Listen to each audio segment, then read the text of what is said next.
Welcome back to Atlanta. The Kobalt Tools 500 today in high definition on Fox.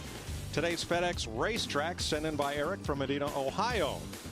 Last week, new asphalt in Las Vegas. Look at how light gray this asphalt is, Larry. It's a seasoned racetrack. What is that? It's 10 years old. It's had 10 winters and 10 summers. And the hope is for Las Vegas Motor Speedway, it'll have that on it when we get there next year. It's a lot like us. Season. Yeah. Oh, thanks. Folks, you're encouraged to write in your questions about each track we visit. We'll feature a letter each week. Log on to foxsports.com, keyword FedEx for more information. Let's see if we can talk to the star of the show. I mean, the guy that's been the star of the show the last few weeks. Hey, Mark Martin, it's DW in the Fox Television booth. You got a copy, buddy? Hey, DW. How's it going, man? It's going well. Hey, Mark, when the season started, did you have any idea that you were going to be sitting here coming into this race, leading the points with the things that you had already committed to? No, Daryl, I didn't. But one thing I did know, that this was a team that had suffered a lot of setbacks and had done very well, even though that they had suffered a lot of setbacks. They've shown me so much guts and determination. And for me, they've made me look like a hero this year. So I really admire and love them and enjoy driving their race car. All right, now me and all your buddies, we're going to be in Bristol next week. When are we going to see you again? You can see me, my fans can see me in Batesville Easter weekend, or if they want to see me on the racetrack, it'll be Texas. Buddy, you look cool sitting in there. Like your helmet, like your shield. Good luck, man. Have a great day. Leave here with a point lead. Hey, DW, you and I are going to have to do some more reflecting in that rocket chair here pretty soon. Roger that, buddy. See you. Mark Martin is the point leader in the Nextel Cup Series. How about a look at our Kobalt Tools of the race, Larry? Don't be afraid to move that car around. If it'll run faster, drive better, move it to the top or stay at the bottom. That is the shortest distance, but don't be afraid to move it around. Fine line. We talked about handling problems. We talked about tire problems. You have it where it's not too tight, not too loose. You won't have any problems today. And you know what? Strategy's pretty easy. Caution comes out, 4 tires, because we see almost a second give up over about a 10 or 12 lap run. We saw a lot of gambling last week and a lot of, during the race, we saw a lot of gambling, 2 tires, no tires, that sort of thing. But we had much smaller fuel cells than we have today. Getting ready to race for 500 miles. Well, DW, long race. As you said, let's race the elements. Keep an eye on that tack on fresh tires. And oh, by the way, buddy, reach up there and pull those belts tight one more time. Thank you, crew chief. Thank you very much. A blustery day. Tire wear perhaps a concern after yesterday's Busch race, but here 43 of America's best are about to go at it for 500 miles. Boogity, boogity, boogity. Let's go racing, boys.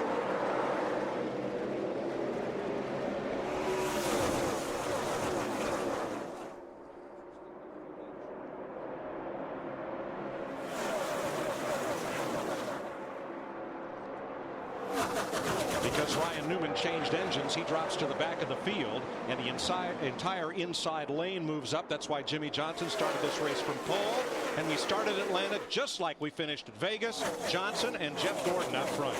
And we got the whole Hendrick group out front because Kyle Busch, he beat Elliott Sadler back to the line 1, 2, 3 for Hendrick Motorsports. Right now, as we did our drive and ride the other day, we went out on low air, about what these guys would be going out on. And the cars are really squirrely for about 5 laps.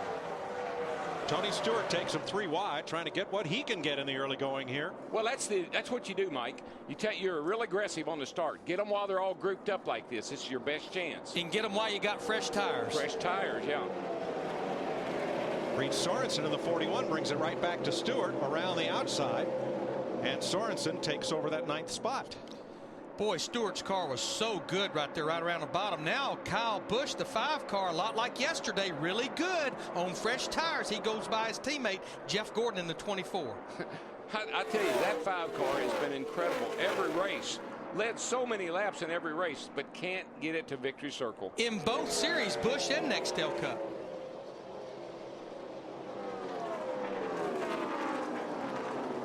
But this is what you have to be really careful of. And I talked about this in the pre-race, talked about it a while ago, is make sure you're not too fast early and you pay the price once these tires really get some laps on them. People ask me all the time, why is that 48 car so good? Why do they win all the races? Do I need to tell you? Look where he is. He's fast. He's fast everywhere we go. Dick Bergman.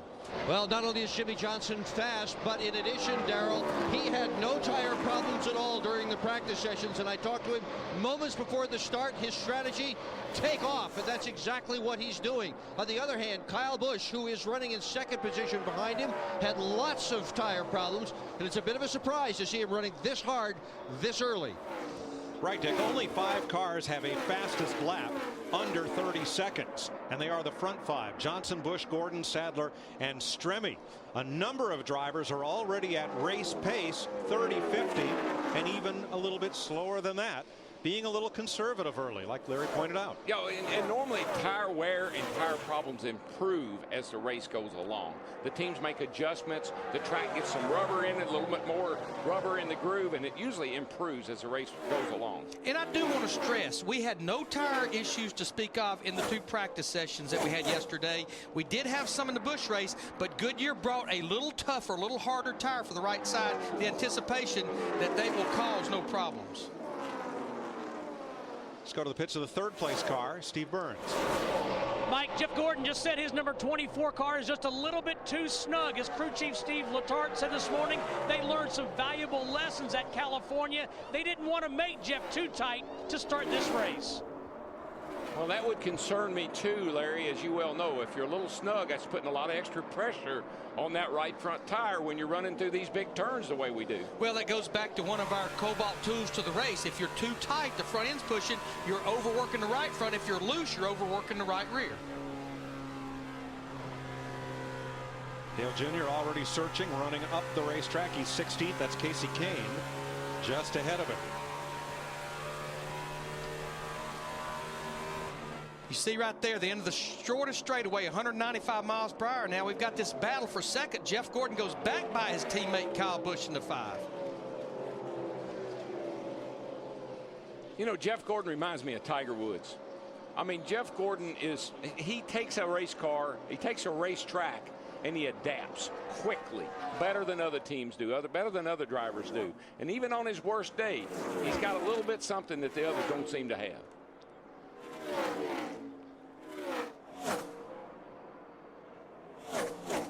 Jimmie Johnson has opened up a 2-second lead over Jeff Gordon and Kyle Busch. Elliott Sadler, David Stremme, Mark Martin, and here's Tony Stewart in 7th, 5.5 seconds back. And Steve, he started back in 13th. He looks like he's trying to pick up where he left off in the fall race when he led over 140 laps and won that race. Yeah, Larry Mack, he led 146. I asked his crew this morning if it was the same car. They said absolutely. I said, is it as good today? They said, we're not sure. But just before the race, Tony Stewart said, the warmer it is, the better I am here. So he's very optimistic. So he likes it sliding around. Yeah, and I just came over from a Hollywood hotel, and it's nice out there, right? No wind. It's pretty warm, probably 60-odd degrees. Feels very comfortable. Good for racing. Jimmie Johnson in the Lowe's Kobalt Chevy out front by 2.5 seconds in Atlanta.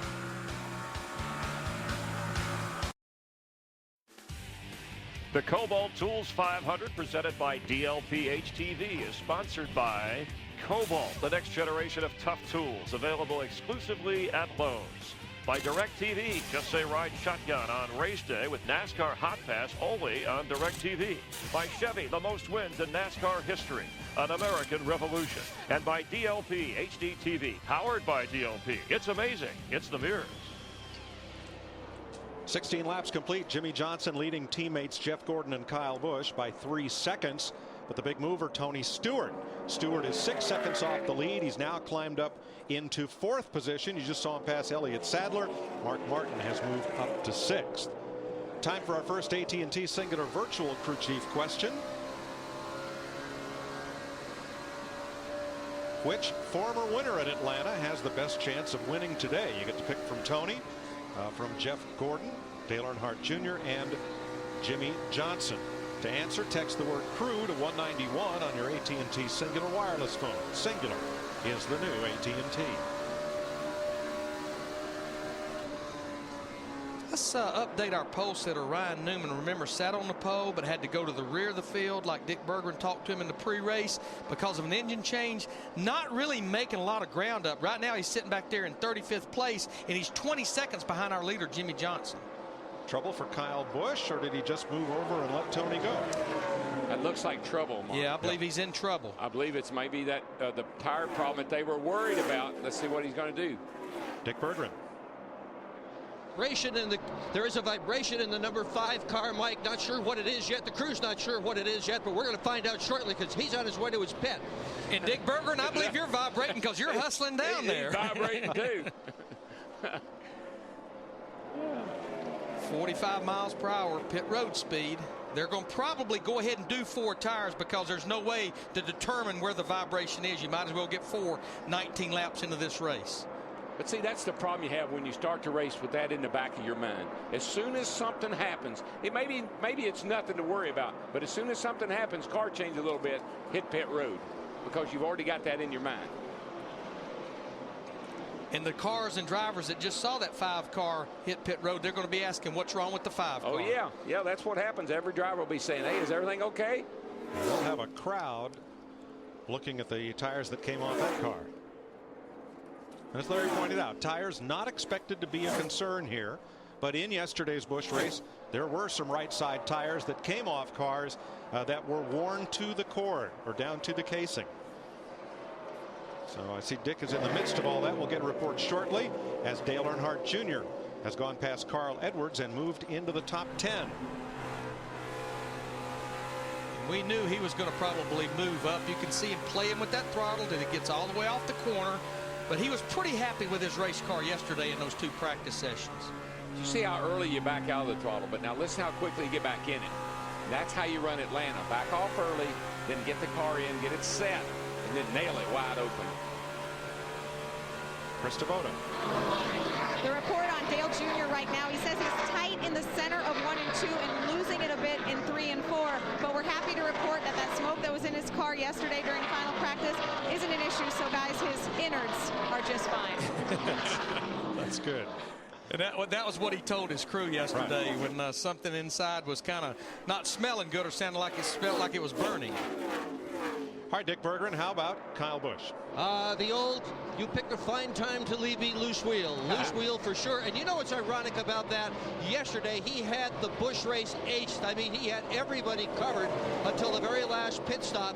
When somebody left a lug nut off, he had to repit because of that, and as a result, he lost the race. And he starts out today with a loose wheel with a car that was capable of winning, so he's in the back of the pack. But Dick, I would be concerned about that because, yeah, you can see where you might end up with a loose lug nut after a pit stop, but these guys have about 150 item checklist on the side of this race car, and one of those items is torque the wheel. So that's the wheels he started the race with. What my old crew chief used to say, get me a name. That's it. Kurt Busch, passing David Stremme. 2 of the Dodges that ran well here in qualifying and practice. That's for 8th place. Right now, Dodge has 5 of the front 9 positions. Yeah, Kurt Busch was the fastest car in that final practice. He just didn't lay the qualifying lap down that he was looking for, but I've been watching. He's been steadily moving up. Well, today, I'm sorry, Mike, but today the Dodges do look a lot better than they did last week. Look, I'm here in the top 10 right now. Yeah, we've got 5 in the top 9 right now, actually. Jamie McMurray is our biggest mover. The Irwin Industrial Tools Ford. Up to 23rd, Dale Earnhardt Jr. has picked up 12 spots.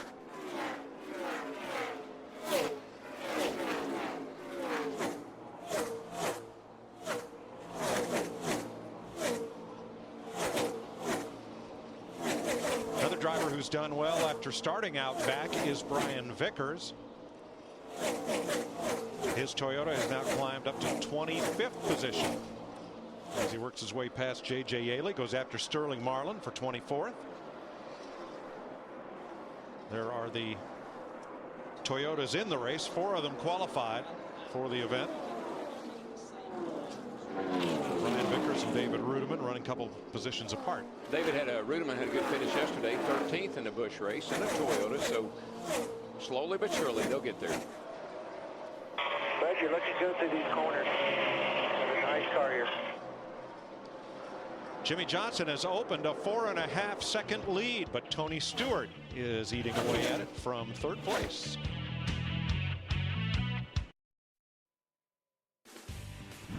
The Kobalt Tools 500 presented by DLP HDTV is sponsored by Coca-Cola.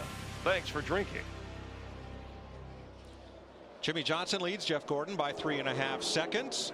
One change in the top 10. Martin Truex has climbed his way up in there, up into 9th position in his #1 Chevrolet from DEI. He battles Kurt Busch right now for that 7th place. One good thing about this long green run already, we're going to see how far these cats can go on the new fuel cells they've got. That's right. These things are right around 18 gallons, so we'll see what that looks like.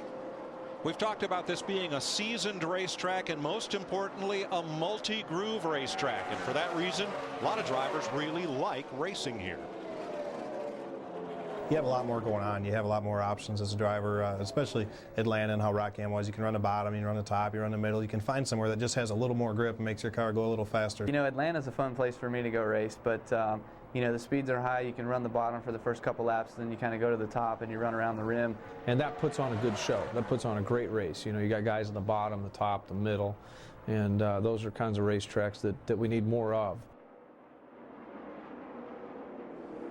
Will complete lap 36 under caution. Debris on the racetrack puts us under yellow. Lapping had just begun.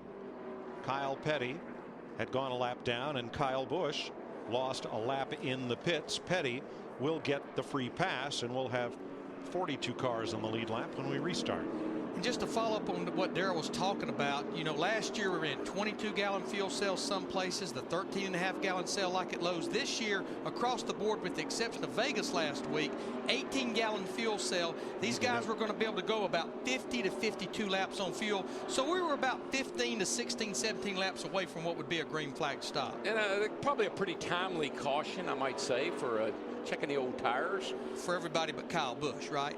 Well, he's now he'll be the only car one lap down, so the next time he'll get the courtesy pass. The beneficiary, that's the new name. He'll be the beneficiary. The beneficiary, That's how it is spelled out in the rule book. This is going to be exciting on pit road because you can almost pretty much guarantee about probably 39 to 41 cars will be on there. We may have some guys stay out, try to lead a lap and get those 5 bonus points for leading here the first time by. Well, let's see. Will anybody stay out? Yep, a couple of them will, including Kenny Schrader, who may lead this lap, or excuse me, Kyle Petty. Just the lap down cars stay out. Steve? The longer Jeff Gordon ran, Mike, the better he got. Just a small wedge adjustment on the 24 of Jeff Gordon. Now, Tony Stewart was saying that the right front tire has given up, and they were having some shaking problems, Dick. Jimmy Johnson's car was incredibly good at the very beginning of that run. It got a little bit loose in the middle, and then it got better. So they haven't changed anything on that pit stop other than tires. Krista. The Miller Lite Dodge of Kurt Busch is very good. They're making a track bar adjustment and an air pressure adjustment in the right front and the left rear, and they are peeling off pit road. The biggest problem I saw with that many cars on pit road, some of the leaders were finished with their pit stop trying to get out. Some guys were still getting in. Now, what that is the time on pit road, including the stop itself. You can see Jeff Gordon, Elliott Sadler pretty much prevailing. Tony Stewart a little bit slow on his stop. I don't think it was so much the stop, Larry. It was getting back out on pit road and finding a clear lane to race. Jeff Gordon's team liked his stop. All right.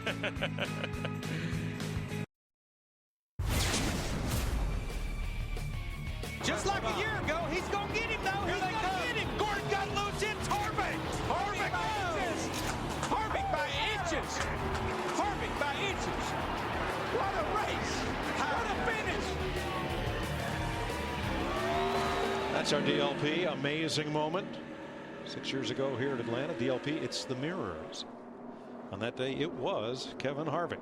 And there were no mirrors involved in that finish. Getting set for the restart, Jeff Gordon in front of Jimmy Johnson and Elliott Sadler. At least 2 cars came in with right front tires fully worn down. Bobby Labonte and Scott Briggs. So here we go, green flag. Tony Stewart in that 20 car, he's trying to get a jump on these boys early. He goes right to the bottom of the racetrack, bringing Kurt Busch with him. That 2 car, Roy McCauley, Kurt Busch's crew, they had a great pit stop that time, bought him a lot of positions on pit road. If I was a Dodge guy, I'd be pretty encouraged right now by the way things are going. Compared to the way they've been racing, this looks pretty good. And boy, I don't like what I'm seeing right here at the front. Ooh, that's close coming off turn 4. Kyle Busch in the 5 up there trying to get his lap back naturally on lap 19, had to come to pit road with a vibration, got a lap down. Not sure I quite understand this. He's the only car 1 lap down. He would automatically get the free pass, but never mind. He wants to get out front, and that's where he is. Steve.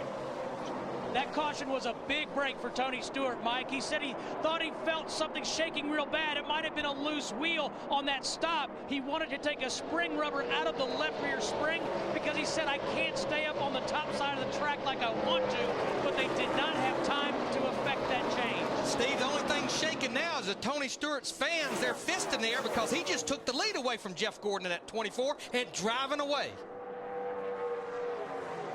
Jeff Gordon, Jimmy Johnson fight for second, and Kurt Busch is closing in. Just a little bit nervous when you get that close to each other. The car on the bottom, get the air all sucked off the spoiler, and got to be careful when you're racing people side by side that close. Kurt Busch pitted 7th, came out 5th. He's now climbed to 4th and racing for 3rd. Didn't take Jeff long to move that baby up the hill, about 3 laps, and he's looking for some new ground.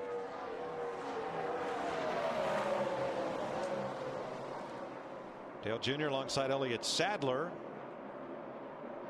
Now, it's not unusual to run low in 3 and 4 like you saw Junior do there. Then when you get down to turns 1 and 2, run the high line. The track's a little rougher down low in 1 and 2 than it is down in 3 and 4.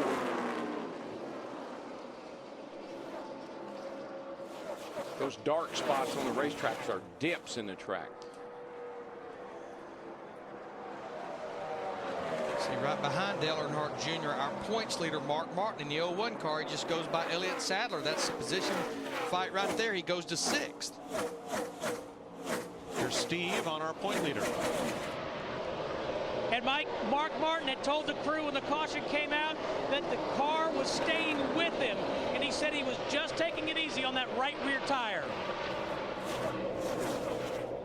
Thinking man's racer. Yeah, there's so much experience, so much knowledge, knowing how to drive a car for 500 miles. It's not just a sprint race. Guys, the driver that won the Busch Series race yesterday, Jeff Burton, in that 31 car, started back in 32nd position. He's been steadily marching to the front. He just drove by Carl Edwards, and that was a battle for 13th. So he's been definitely moving up the field. And also, Matt Kenseth, his car good on long runs yesterday, started back in 21st position. He's just about to get to the top 10, sitting back in 11th. Good on long runs. And you know what? Matt Kenseth has led almost 20% of the laps run so far this year. He's led a lap in every race, which is 5 points every time you do it. A lap. 20 bonus points. Oh, you're doing a good job there. 60 on the leader, 70 on you. And that's good information for a driver that's back there about 4.5 seconds behind the leader. He was telling him Tony Stewart just ran a 30-60. You just ran a 30-70. Not bad differential there. No, and that's good information because, you know, he's probably not running at 100%. That makes him feel good knowing he's got that cushion there to work with. Elliott Sadler is backed up into the 7th position, Dick. Yeah, and before that round of pit stops, Mike, he had told the crew that the car was really just the way he liked it. But a few laps after the pit stops, he said, whatever you did with air pressure ruined this car. And so the crew has promised him they're going to put it back to the way it was.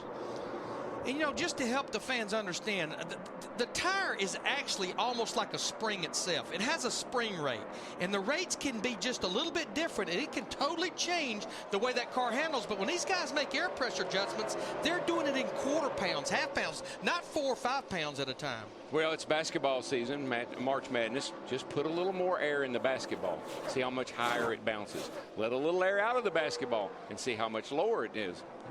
Good analogy. Now this is off of the 10 car. You see the cords right there. They're not blistering, but we got a report that Scott Riggs, Bobby Labonte, and Juan Pablo Montoya all had tires that were in the cord. Probably just coincidental, but those are all Dodges right there. And that's the area they worked on, Larry, the nose of the car, trying to put more downforce on it. More downforce will create that. Tony Stewart's going to get aggravated with this 5 car up there. Tony Stewart and aggravated. Now, they go together, I guarantee you. Well, I agree with Larry's point. It's kind of meaningless. I hope it's fun for those two. But on the next caution, you know, Kyle Busch would get the free pass. He's the only car 1 lap down. And my theory always is don't race people that can't beat you. And right now, Kyle can't beat Tony, so let him go. You're encouraged to participate in today's Domino's Hot Lap. To play, select which of today's fastest 5 qualifiers will be the first to cross the start-finish line at lap 100. Text the letter corresponding to your selection to FOXSP, Fox SP, on any wireless phone. And you'll be entered to win the ultimate fan experience at the Michigan race in August. Guys, I got to tell you something. There's a bunch of Clydesdales making a little noise not too far behind this little group right here. The 08 car's running in 5th spot, and he's looking pretty darn racy right now, Larry. And his teammates still looking pretty racy, like Mike made note of earlier. Martin Truex Jr. in that 1 car sitting there in the 9th position, but he's got a friend behind him, Matt Kensington, 17. We talked about him just steadily moving up, just chipping away. Jimmy Johnson led the first 36 laps. Now it's Tony Stewart's turn. You're watching the Kobalt Tools 500, presented on Fox by DLP HDTV. The Kobalt Tools 500, presented by DLP HDTV, is sponsored by Budweiser, the official beer of NASCAR and proud sponsors of Dale Earnhardt Jr. and the number 8 car.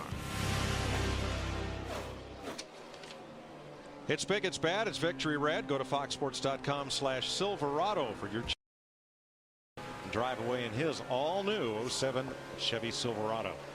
I'm liking his Monte Carlo right now, I can tell you that. That baby's coming to the front, Larry. He is definitely doing it right now. He's running 3150. He's running 4th. Right now, our 2 guys at the front, though, they're running teens and 20s. Like Tony Stewart, his last lap was a 3126. It's important to note that none of these cars are running as fast as they can go. Tony Stewart's race pace right now is more than 1.3 seconds slower than his fastest lap of the race. That's not true for everybody. Casey Kane, for example, in 28th place. He's really struggling back here with this car. I don't know what the problem is. See if Burns knows. What's happening, Burns? Hey, DW, almost from the very start, Casey Kane says this car just doesn't feel right. The main problem is they are real loose from the center off. It's kind of hard to believe for a guy who won from the pole last year and led 85 laps of this race. Well, I asked him, you know, in the pre-race show about the nose on the car. If I'd have won 6 races last year, dominated like he did, I'd have gone back in there and said, "Don't touch my car."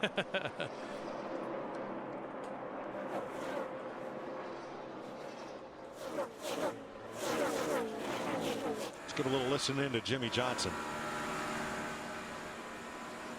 15 laps here, bub. What have you got?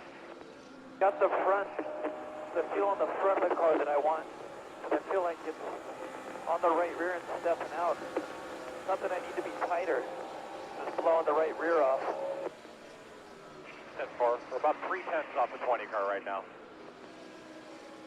Car's not real loose, so you see his hands. His right hand is over the top of the wheel, which means he's turning left. See that right hand, and as he goes down the corner, checking his mirrors, that hose up on top of his helmet, that's his cool box. So he's got a pretty good tug to the left, so it might be stepping out in a spot or two, but overall it looks pretty comfortable. You could see him yank it back to the right just for a quick second right there, but that was Chad Knaus, his crew chief, that was talking to him. He's giving information, but he's getting information. And what he'll probably do again here in about another 15 laps is say, okay, that's 30 laps. What do you have now? Just making sure the car didn't change through the course of that run. Also notice that really hard loading the right rear. Right rear takes off. Other than that, it's awesome. That's a minor adjustment. Chad can fix that. But I also noticed, Larry, that he must be right on his rev limiter, because I saw the rev limiter light come on as we were in the car with him there. And, of course, what that is a... Hey, we're going to stick a little wedge in it, bud. Just putting a little wedge in to tighten him up. The rev limiter, they actually have, it's an ignition system, and they can change the chip in there, and they'll normally have maybe a 94, 9500 chip in it, and that way it'll start actually cutting cylinders out when he gets to that RPM. That also tells him, hey, maybe start rolling out of it a little bit. Next week, whole new ball game. We go short track racing 2 weeks in a row. Bristol and Martinsville, not only a whole new game, a whole new car. Car of tomorrow, 160,000 people watching the debut of the car tomorrow. I think last weekend maybe was much ado about nothing, but it won't be that way at Bristol. It will be much ado about a lot of things. Here's Jeff Burton moving into the top 10 as he makes the pass on Greg Biffle's Ford. We talked about him a while ago. Again, he started back in the 32nd position, and he's just been steadily moving up, taking care of everything. He definitely understands this is a 500-mile race, plenty of time to get there.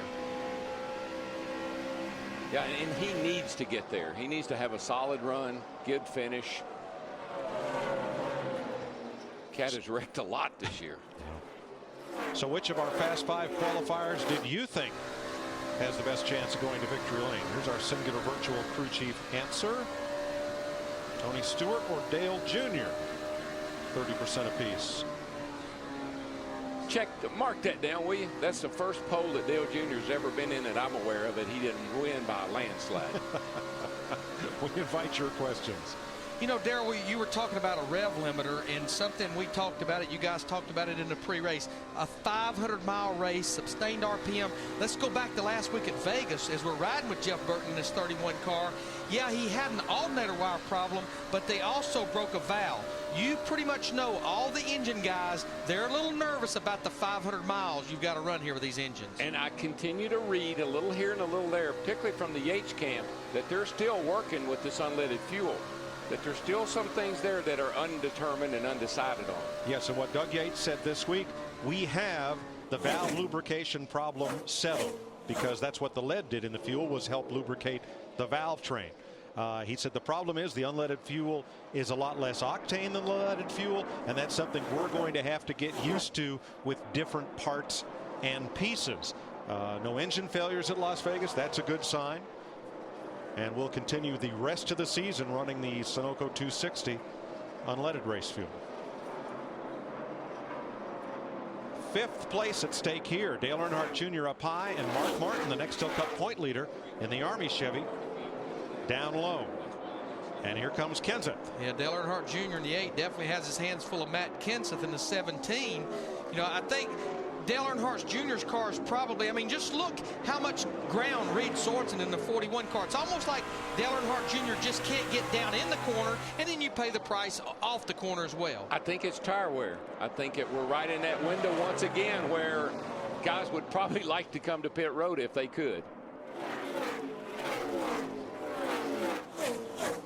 Tony Stewart's lead stands at 2.4 seconds. The Home Depot Chevy out in front of the Lowe's Chevrolet. Kurt Busch, Jeff Gordon, Mark Martin, the top 5. Catch me if you can.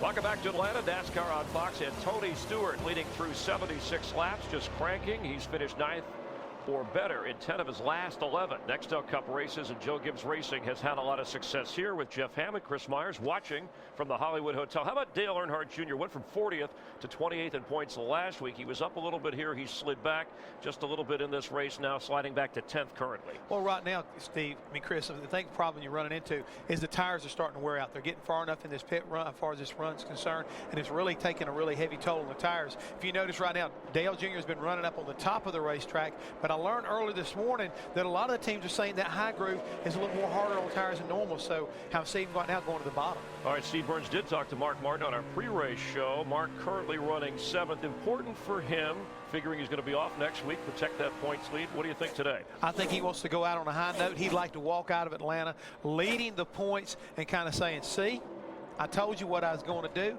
I can still run with the big boys, but I'm going to take a little break here. And right now, he's really looking impressive. I think he's managing his tires. He's running a smart Mark Martin race right now in 7th position. Let's rejoin Darrell, Larry, and Mike.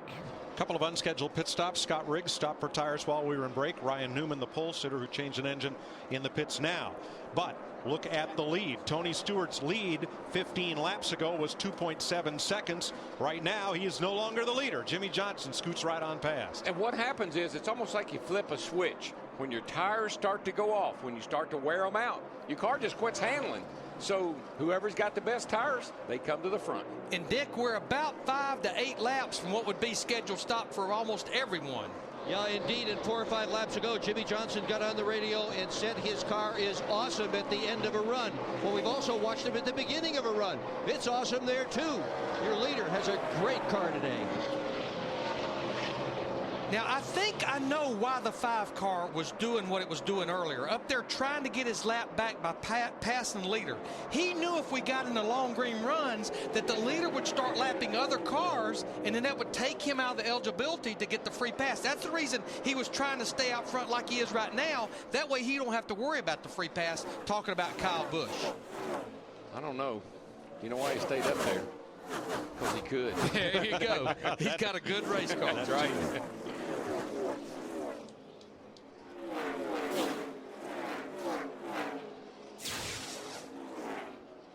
This was 2 laps ago. Now Jimmy Johnson ran down Tony Stewart from 2.5 seconds back in 15 laps. Smart racing. You saw his left hand come out the window and told Jimmy to go by me on the inside because it's a long way back to the cars behind those guys. So why wrestle each other early in the race and let the other guys catch up to us? That's the 2nd time today he's done that. Now, Kyle, Kurt Busch was a contender, and now he's on pit road under green, Krista. And the fact that Scott Riggs pitted early, that was a huge help to this team because Riggs' pit is right in front of them. They had a clear passage this time. Kurt says he's just a little loose through 3 and 4, so they're going to go 1 round on the track bar, but he is very happy with the Miller Lite Dodge as they fill it with fuel, and there they go. Matt Kenseth brings the DeWalt Ford in as well as we're into green flag pit stops. Back to that Tony Stewart thing. I mean, that's what Tony expects. I'll get out of your way when you're faster than I am, and I'd like to get the same courtesy. And that's what actually happened earlier in the race with Elliott Sadler. He called Elliott Sadler, Elliott waved him, and then Tony acknowledged thank you. Robbie Gordon and Casey Kane. I'd say Casey Kane was ready for this pit stop. He had his hands full. Interesting controversy this week over Gordon's sponsor, Motorola. Motorola cellular phone equipment was going to be his sponsor. NASCAR said no, but he came back this morning and they have a digital music player that Motorola makes. That's okay. That is the sponsor on the car today. They worked it out. Yep. There you see Dale Earnhardt Jr., the 8 car. Krista, he's on pit road. Yes, he is, and he's the car that's been complaining of a little bit of tire wear because he's been running that high groove. They were running out a little fast. He also said he's been very tight at both ends of the track. So the Bud crew is going to loosen it up, give him 4 tires and fuel. Steve? Dale Earnhardt Jr. leaves. Mark Martin, boy, he's smart. He's been taking care of that race car. They'll take a half round of bite out to help Mark Martin. A wipe of the grill, and Mark Martin is away. Jeff Gordon is concerned about his tires. Crew Chief Steve Letarte says, don't worry, we're going to fix you up. They made an air pressure adjustment and a chassis adjustment. Tony Stewart gives up 2nd place to come in. Dick? Well, Jimmy Johnson was going to pit this time by. He was told to do so by Chad Knaus, his crew chief. Then they changed their mind and said pit next time. Tony Stewart on pit road. He said, I'm pretty happy the car just got a little bit tight near the end of that run. I'll do a better job of saving it early. Half a pound out of the left rear tire for smoke. Again, these are all scheduled stops, 4 tires, and I'm sure a lot of adjustments on most of these race cars. Been watching all the boys get on pit road so far. Everybody's done a really good job of getting on pit road without having any speeding issues. You've got to get down to 45 miles per hour after being out there racing for about 50 laps at well over 185, close to 190. See, good thing about having an outside groove, you know, the guys give you a hand signal, they can move up and won't run over you. Krista? The 31 is in. Yesterday's Busch Series winner, looking for his first top 5 at this track since 1999. Back on lap 58, they said they are in a nice rhythm. And there they go. Dick. And here comes Jimmy Johnson down pit road. The principal adjustment, get it full of fuel. We are seeing long green flag runs, and we've got a smaller fuel tank here, so they want to make sure they've got it all in. A minor chassis adjustment in the back of the car as the crew goes to work. They are virtually finished already. An error-free pit stop, a good pit stop. We talked about that earlier. It's smaller than we've ever run here before. We've always run 22 gallons. This year, we're running 18-gallon cells. Kevin Harvick gets those 5 bonus points now. He'll come to pit road. You heard Todd Barrier say pit this time. We got us 5 points. 48 team looked really smooth on their stop that time, Larry, with the issues they had last week. That was a good job. Harvick is the 5th different driver to lead this race. We've had only 1 caution for 3 laps for debris. Brian Vickers is the new leader on the left of your screen, as Kevin Harvick will get 4 tires. And now this gives all the crews and the drivers some comfort about the tires. We made a long green run here to our pit stop window. Everything's good.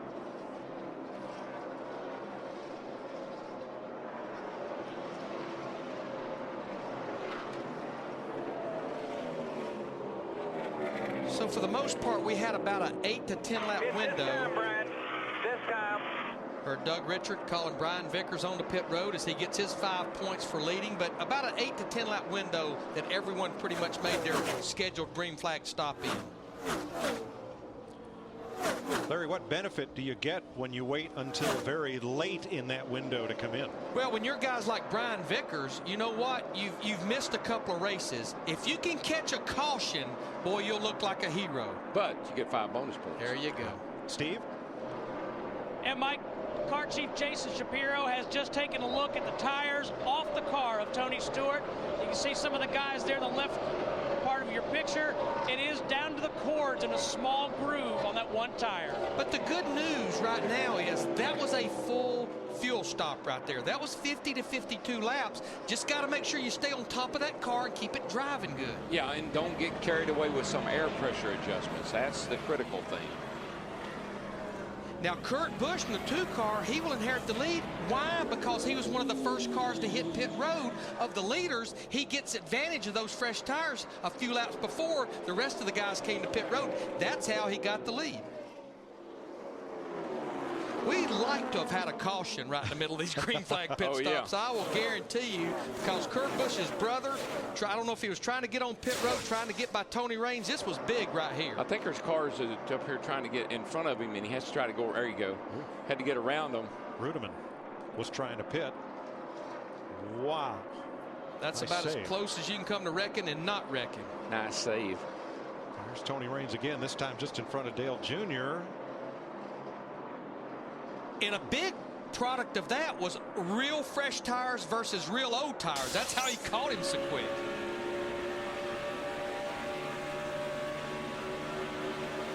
Clint Boyer and Tony Raines battle. Kurt Busch is our leader. 93 laps in, 232 to go in the Kobalt Tools 500. I want the cup.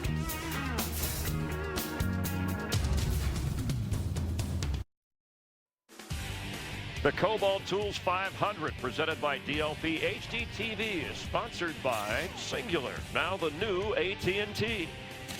By FedEx, every day is race day. By Q, the heat-activated oil that helps maximize the power of your engine. Unleash all your horses. And by Dodge, you can take life as it comes, or you can grab life by the horns. Dodge. 99 laps complete. Kurt Busch is our leader. He's the leading charger of the race then, with Reed Sorensen 5th and Montoya 14th. Now, while we were away, Matt Kenseth got the lead for a lap and then handed it back to Busch. So we've now had 8 different leaders. Let's show you how that worked. Let's make a deal. What do you say?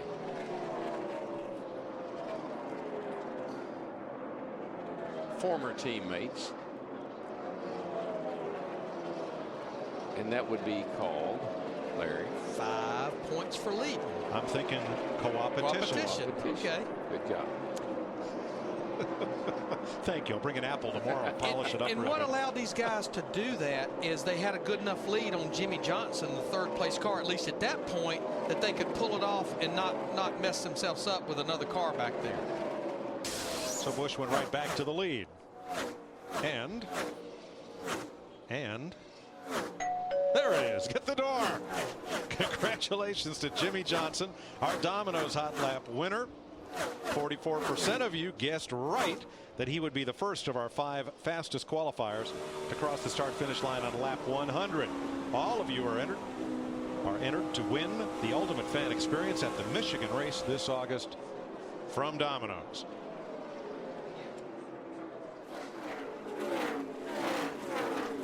Well, Kurt Busch may have the lead, but Matt Kenseth is not letting him get away. In fact, Kenseth is going right back after it. Yeah, he chased Kurt down, so it didn't surprise me that he let him by.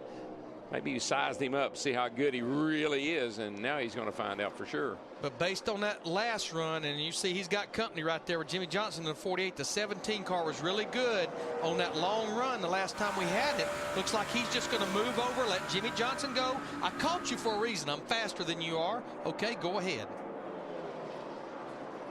No, it won't be that long before we go to Darlington, and that's the famous race the racetrack, not the competition place. But isn't this race starting to take on aspects of Darlington? Well, everybody knows how long this race is, and so you got plenty of time.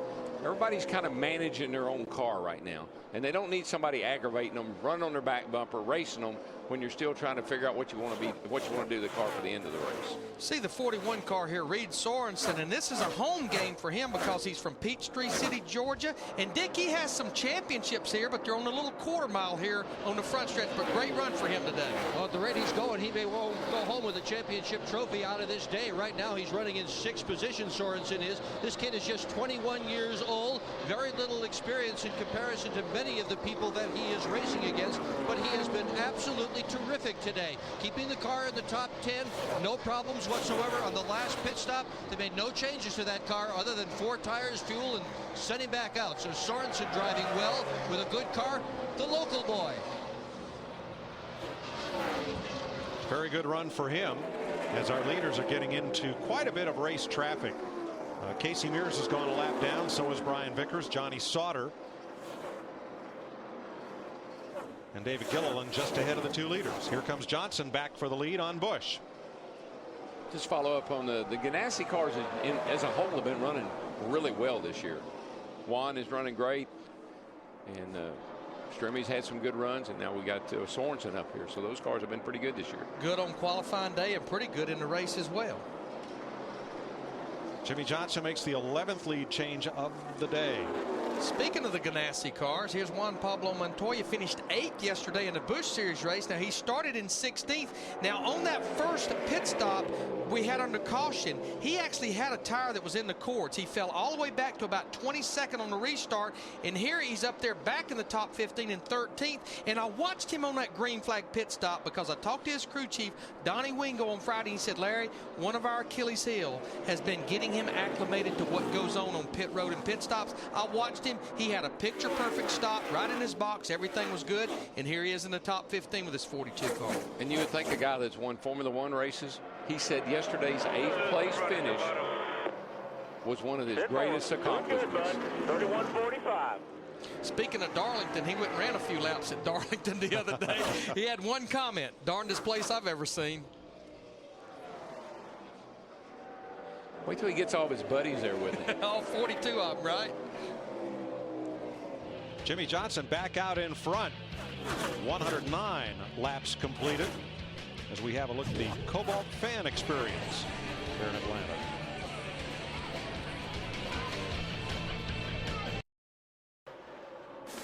Hope you're enjoying NASCAR and Fox from Atlanta. Our DLP Ultimate Picture Cam helping to provide a pretty good view. 8 leaders, 11 lead changes. We're on a record pace with an average speed of just under 165 miles per hour. And Jimmy Johnson leading for the 3rd time. Jeff Hammond, though, back in the 25th, 26th spot. Casey Kane and Ryan Newman going at it. Yeah, they're going at it. And the reason why is because that 48 car, he is sitting a blistering pace right now, Chris. I mean, he is this mowing through this field. And right now, the big battle between our pole setter, Ryan Newman, who had engine problems early on, and the number 9, Casey Kane, who happens to be outside of the top 35, which is so important. We talk about at the beginning of this race today, guys who needed to score points. Well, this 9 car needs to turn things around here before the end of the day and get some points. Otherwise, when he rolls into Bristol, he may be in trouble. Kane has failed to finish the last 2 races. In fact, 4 DNFs in his last 7 Cup races. Let's rejoin Darrell, Larry, and Mike. Thanks, Chris. 208 laps to go. Jimmy Johnson is your race leader, coming up on some traffic here, including the pole sitter Newman and the 22 of Blaney. That'll knock Johnson's lead for 3.3 seconds off a bit, but there's a new 3rd place car, and it's Matt Kenseth, who has gone past Jeff Gordon and Kurt Busch. Matt has 4. I just don't want to start going crazy on science and start sliding all over the place. Let's do the quarter turn into right rear this time and just see if it helps. Finished 4th here last 4. Steve, he's got 4 top 5s here at Atlanta. Yeah, he gets around this place well, Mike Joy, and you just heard him talking to Chip Bolin. And what he's explaining is he says his car has gotten tighter off of turn 4, but looser off of turn 2. Those are the characteristics he wants fixed. That makes sense. Turn 2 is a much sharper exit. Turn 4 is a much more sweeping exit. So the car can have 2 totally different characteristics on each end of the speedway. Now look at Kurt Busch in that 2 car right there. He has lost a couple of positions over the last few laps. Now he was one of the first cars to hit pit road a while ago under those green flag stops. That's how he got the lead. He's fallen back just a little bit. One reason we got to report that he is feeling a little bit of vibration. We're probably about 8 to 12 laps away from that 2 car, as long with his teammate Ryan Newman, the 12, the pole sitter, hitting pit road. They were the first cars to pit a while ago. Bushway up high left of your screen, Bobby Labonte in the Cheerios 43 has already made another pit stop. He did that while we were in commercial. And Labonte, who led 18 laps here last year before the engine let go, has not been able to find the handle on this race car today. He was one of those cars back on lap 37 that had one of the right side tires in the cord. You know, I want to give a call to a team and to a driver that came here. They had not made a race this year. They had missed the first 3 races. They went out there, go or go home on Friday night. They qualified 9th. When they made their pit stop on lap 37, that's the only stop that group had made since the dual 150s in Daytona. He's still on the lead lap, outrunning cars like Casey Kane, Ryan Newman, Denny Hamlin. He's about to go a lap down, but you know what? A good run, just making the show here for Mike Bliss and that team.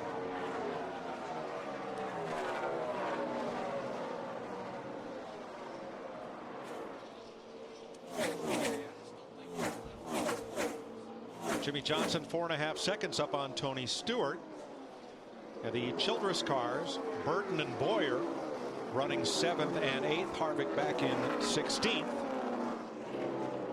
And there's Boyer in the DirecTV colors this week. Dick? Well, Boyer started in the 15th spot, Mike. He has drifted back to the 8th position. And after the last pit stop, he told the crew that the car was just perfect, absolutely wonderful. More recently, he said the car has picked up a vibration. He asked about the condition of his tires after the last pit stop. They were just perfect, but he does have a vibration and is anxious for the next pit stop to find out what it's all about. When tires wear, they don't necessarily wear evenly.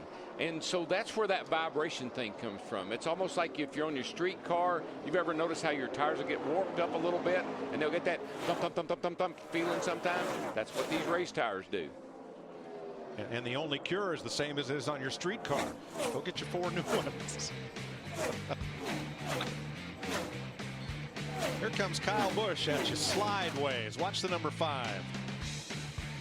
You don't have a problem doing that at all.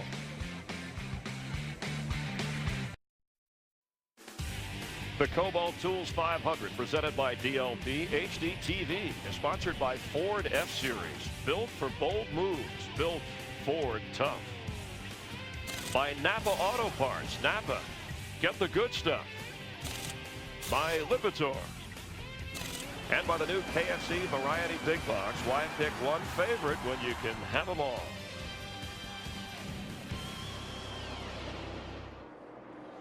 Welcome back. back to Atlanta. 129 laps complete. Your Napa race summary. 11 lead changes among 8 different leaders. Only 1 caution flag. That was for debris. And as we start this round of pit stops, 18 cars on the lead lap. Kurt Busch has already stopped. So has Dale Earnhardt Jr., Carl Edwards, Tony Raines, and David Rudiman. Ricky Rudd in the pit lane right now, along with Elliott Sadler. Jimmy Johnson continues to lead Tony Stewart now by 6.3 seconds. Jeff Gordon, Reed Sorensen, Matt Kenseth, your top 5. And here comes Gordon around Stewart, second place. Clint Boyer, one of our top 10 cars in the 07, he was one of the first guys to hit pit road. We did get the report that everything looked good on his tire wear. Again, these are all scheduled stops, Steve Burns. Larry Matt Kenseth then, he said he's been sliding the right front. They make a small chassis adjustment, quarter turn in the right rear. They have also made air pressure adjustments to both of Matt Kenseth's front tires. Kenny Schrader's been in, Kyle Petty. The NTV Dodge has made its stop, and here comes David Stremme in. That silver car is Stremme's Dodge. It's such a fine line. You know, you want to get the pit road, you want to get those 4 fresh tires, but you just know we've been under green since lap 37, going on 100 laps. You just know we could get a caution any second now. But this is my kind of racing. When I hit pit road, I'm out of fuel and I'm out of tires. There you go. The leader is in, Jimmy Johnson, as David Gilliland completes his stop, and Jeff Gordon and Tony Stewart coming in right with him, and they almost got together at the entrance to pit road. Dick? Johnson's car a little bit free, and once again Chad Knaus has passed notes to his crew members as to what to do on the car, so we could not eavesdrop and tell you precisely what it is, but they did have the wrench in the back and 4 tires into Steve. Jeff Gordon on pit road in the 24 car. He said his car really came around well on that run. Tony Stewart said his car got a little bit tighter on that run. 11 cars in the pit lane right now. I know what Chad sent that note to all his crew members. Don't mess up. Krista. The 31 of Jeff Burton also, and he had the same problem he had last time, a little bit loose in the corners. No reason to believe he has a tire problem, guys. This one was for fuel. Dick. Sorensen is in as well. No wrenches in the back of this car, which has performed absolutely flawlessly today. Sorensen just now got the car in the gear he was looking for. Just went clunk when he did it. Good stop by the crew. And Dick, he led a lap before he came on to pit road. Since this is his home race, that's got to be a boost. Dave Blaney cycles into the lead. Vickers on the first round of green flag stops, and now Blaney are the first Toyotas to lead a points race in Nextel Cup. These cars, they look so weird when they're coming down pit road. The nose all jacked up in the air. They don't stay that way long, though. So Blaney is right now our Toyota top performer. He will give up the lead. 13th lead change of the day as Blaney comes down the pit lane in the Cat Camry. Dave Blaney, he's just wanting to see a checkered flag. DNFs in the first 3 races of 2007. There you see Brian Vickers, who led earlier when we cycled through the green flag stops. He's going to lead again here, and I'm sure he'll beat a pit road here in the next lap or 2. You can see how much better those fresh tires, and Bobby Labonte actually doesn't have that fresher tires because he hit pit road about 15 to 20 laps ago. You can see what a gap he opens up, though. Paul Menard has been in. Jeff Green now coming to the pit lane as we complete the cycle of green flag stops. Once again, Vickers will be the last driver on the lead lap to stop. I believe, you know, if Toyota can get some, they need their cars to be in some races so they can get some feedback. With just a couple of cars in the race every week, it's hard to get anything, make any progress. You know, I had a fan ask me this week, and it's actually a really good question. How come they can be so strong in the Truck Series, fairly strong in the Busch Series, but struggling in the Nextel Cup? The competition, one, in Nextel Cup, but the big factor I think that exists is they are not allowed to run the same engine combination in Nextel Cup that they run in the Truck Series and the Busch Series. A whole new different engine package that NASCAR made them come up with. Yeah, in the Busch and the Truck, you run a 390 carburetor, which is a little bit different package than we run here on in the Cup cars. It all cycles back around. Jimmy Johnson is once again the race leader. Bristol, Tennessee. This place brings out the best in guys. Harvick wins the Food City 500. This place brings out the worst in guys. He's about the most impatient thing. I'll be waiting when he comes in here. Even your closest friends aren't so friendly here at the fastest half mile. Jeff Gordon out of his car, and he's not happy with Matt Kemp. You have to control your anger. I don't know why he would be running into me after the race. Because he don't pay attention, you don't know what he's doing. He tried to run me into pit wall, so I hit him back. That's just Bristol, baby. That's just Bristol.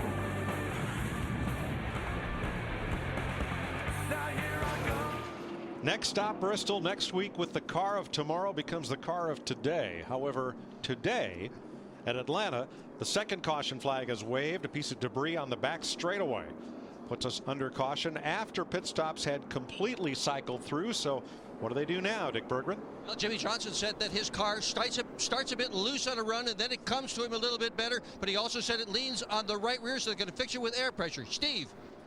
Jeff Gordon said the exact same thing. Dick Berggren, starts loose, comes to me. If you can't give me any more grip, don't do a thing. Krista. Yeah, it was a vibration because of a bad set of tires for Kurt Busch. More adjustments coming. Look for a track bar adjustment for Kurt Busch. All the lead lap cars come to pit road. Bobby Labonte will get the free pass on this, the second caution flag of the day.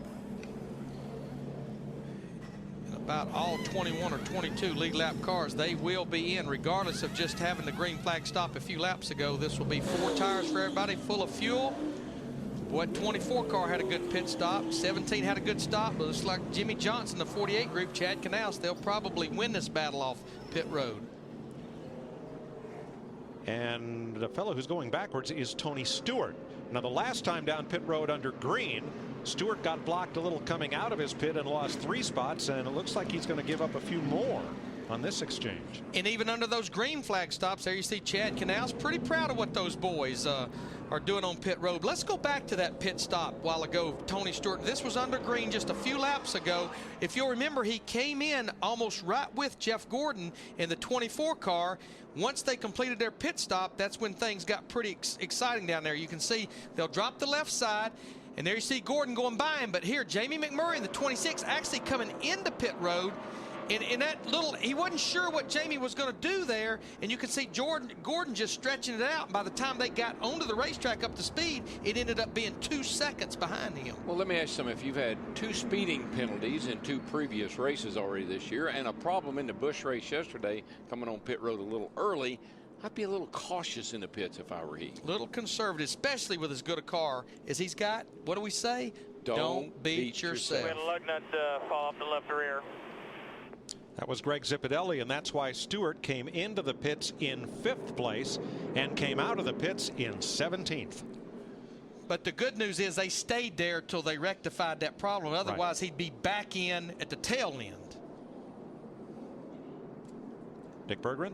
Well, Jimmy Johnson and Chad Knaus had much more conversation about the behavior of the car after the pit stop than before the pit stop. And Jimmy said that the car goes along just great, and then all of a sudden it just starts to lean on the right rear. Chad said that he has been working to try to fix that, and they're going to try to do more dramatic adjustments the next time. Steve. Matt Kenseth says, I'm having a tough time on the first couple of laps after a restart, but after that, it turns pretty good and is close to neutral. The tires are really following the steering wheel. I like it. Krista. Dale Earnhardt Jr. has been losing grip in both ends of the track. They made some air pressure adjustments. The car still just a little bit tight for Dale Jr. Jimmy Johnson, your leader under this second caution flag of the day. He has led 5 times for 78 laps. Jimmy's only led more than 30 laps once in 11 Atlanta starts, but he has 5 top 4 finishes here in the last 7 races. Well, one thing I can promise you, he's sitting out there leading this race, but there's some guys back there behind him that are working on their cars so they can be up there racing with him at the end.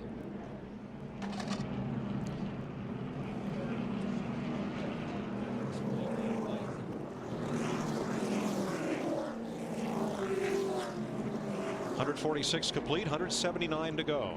You know, a pretty good move by Doug Richard, the crew chief for Brian Vickers on the 83 car.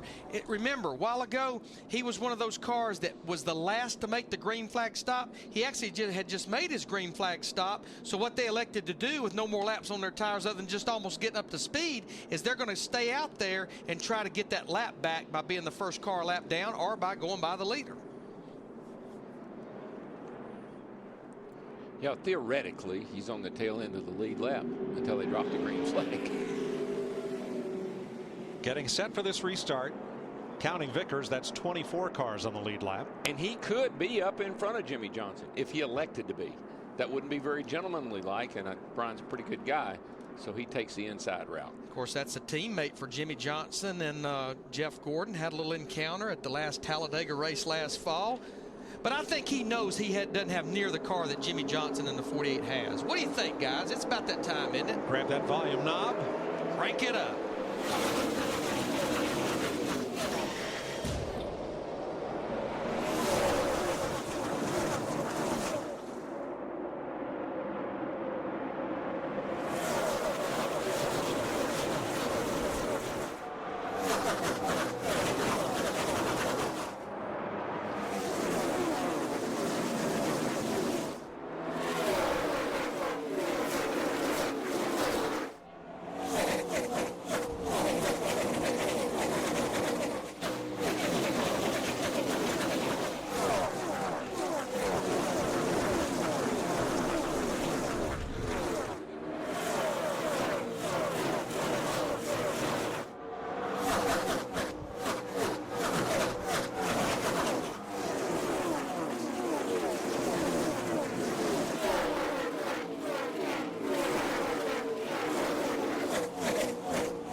Better check your dishes in the china cabinet. That's what over 36,000 horsepower sounds like right there.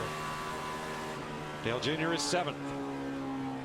Tell you, the big action is back in mid-pack where Jeff Burton and Tony Stewart are trying to claw their way up through the field. There's Burton on the inside behind Montoya. And there's Stewart, who has just passed Mike Bliss and keeps coming. A hung lug nut on the pit stop for Stewart. Put him back there. See if he can rebound. See if Burton can get back to the front. This is when you have max grip. So this is when you got to make all your big moves. But it's amazing, you know, when Jeff and I were working on pit road, you could hang a lug nut, lose a lug nut. You might lose 2 or 3 positions. You do it now, you're going to lose 15 to 20 on pit road, as competitive as it is with these guys. Stewart passes his teammate. You're riding with Denny Hamlin right now in the FedEx Chevy. Denny 1 lap down, back in the 28th position. 3rd place, Jeff Gordon and Clint Boyer. Matt Kenseth has moved to 2nd. That 07 car of Clint Boyer, I think they've just been making that car a little better each stop. Remember, he was one of the earlier cars to hit pit road under that last rash of green flag pit stops, but fortunately it cycled through for him. Yeah, he's got to get to the end of the race and not back her in the fence. He just seemed like he's had a little problem with that, but the car's been fast enough to win, actually. He's made a bunch of laps here this weekend. He ran the truck race Friday night, the Busch race yesterday, the Nextel Cup race today.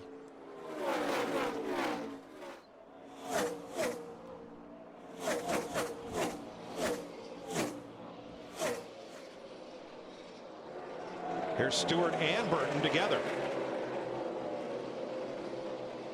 Racing for 10th. Krista? 31 of Jeff Burton kind of all over the spectrum today.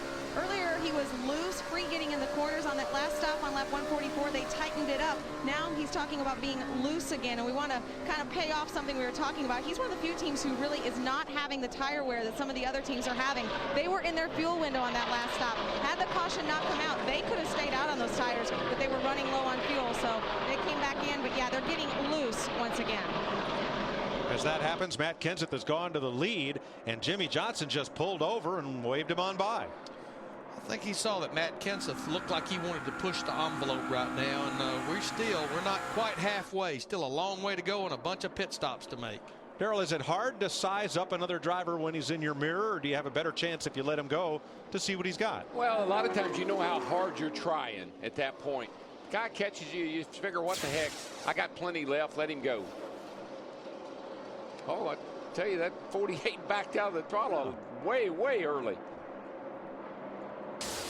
And they had plenty of cushion behind them back to Jeff Gordon, where, you know, Jimmy knew he was not going to lose another position by doing that. Jeff Gordon in the 24 back in third. Did you see all the fire, though, fly out of the exhaust of that thing? That means he was off the throttle. Way right? off of it. He didn't just pull over, he just stopped.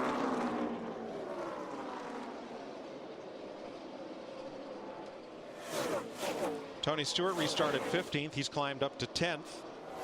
Ian Burton single file behind Montoya. Matt Kenseth is your leader. Jimmy Johnson, Jeff Gordon, Clint Boyer. You gotta want it.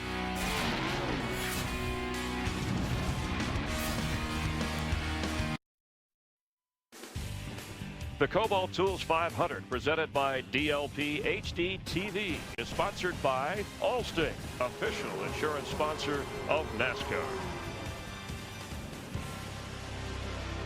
Welcome back to Atlanta. In case you tuned in a little bit late, Ryan Newman started on the pole, but then to the back of the pack with engine problems. He's currently 25th, so Elliott Sadler and Casey Kane trying to work their way to the front. Some pit problems early for Kyle Busch. You had to make an unscheduled stop right there about 19 laps into the race, and come to find out that somebody didn't tighten the wheels up when it came through inspection.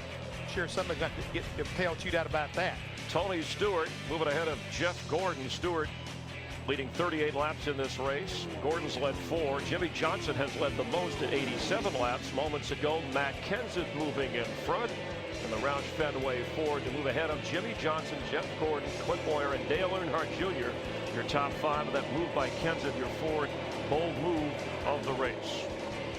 And so far, it's so good in terms of hanging in there for all the drivers in this race. Yes, so far right now, Chris, believe it or not, we're coming up here on halfway point. We still got all 43 cars on the racetrack. 11 leaders, 18 lead changes already, only a couple of cautions here. And we just had another lead change now. 48 car back Jimmy out front, Johnson. but look at Jeff Gordon right there sweeping to the outside of Matt Kenseth to take over second place. We saw this last week at Las Vegas when Jimmy Johnson held off his teammate to win. So right now Hendrick 1-2 once again.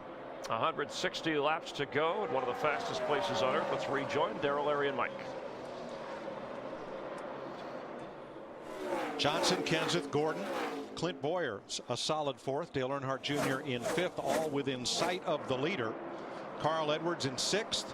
Kurt Busch in 7th, and Juan Pablo Montoya, 7-time Formula One winner, running in 8th. I wonder if he's ever met Harry Gant. And I ask that because in turns 3 and 4, he's running what we always called the Harry Gant groove, right up against the wall, close enough to take the paint off it.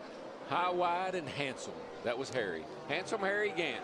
Taylorsville, North Carolina. Now we got Jeff Gordon, a 24 car. These guys just keep swapping the lead up there. He's going to go back to the front of the pack in front of his teammate Jimmy Johnson in the 48.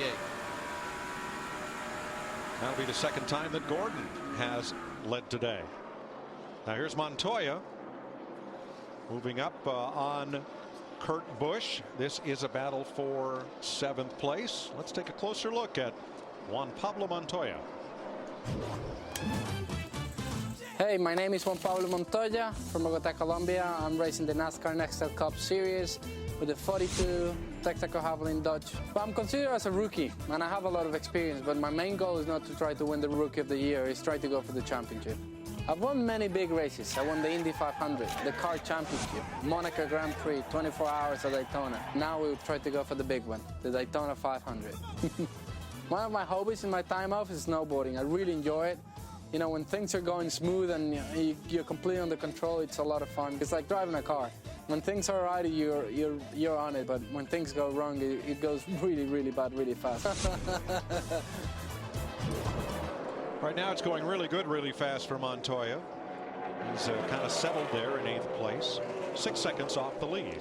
You know, we sat down with one, the 3 of us did about 3 or 4 weeks ago, and pretty much asked him, why would you leave a 17 or 18 race schedule to come run a 36 race Nextel Cup schedule? Plus, remember, he's running several Busch races. He said, I love the race, but he said, I like how the schedule is here. You go home Monday through Thursday, you come race Friday through Sunday, and he said, you know what? All the testing I did with Formula One, I just seem to go to racetrack racing and make a little money while I'm doing it. Another good reason he's having a good time is his wife is very happy about being in this sport. She likes the camaraderie of being with the other wives, and that was something they didn't have in Formula One. Kind of kept to yourself and did your own thing. just looking right behind these two cars right here, back there at Matt Kenseth, the 17. He has company with Clint Boyer now in that 07 car.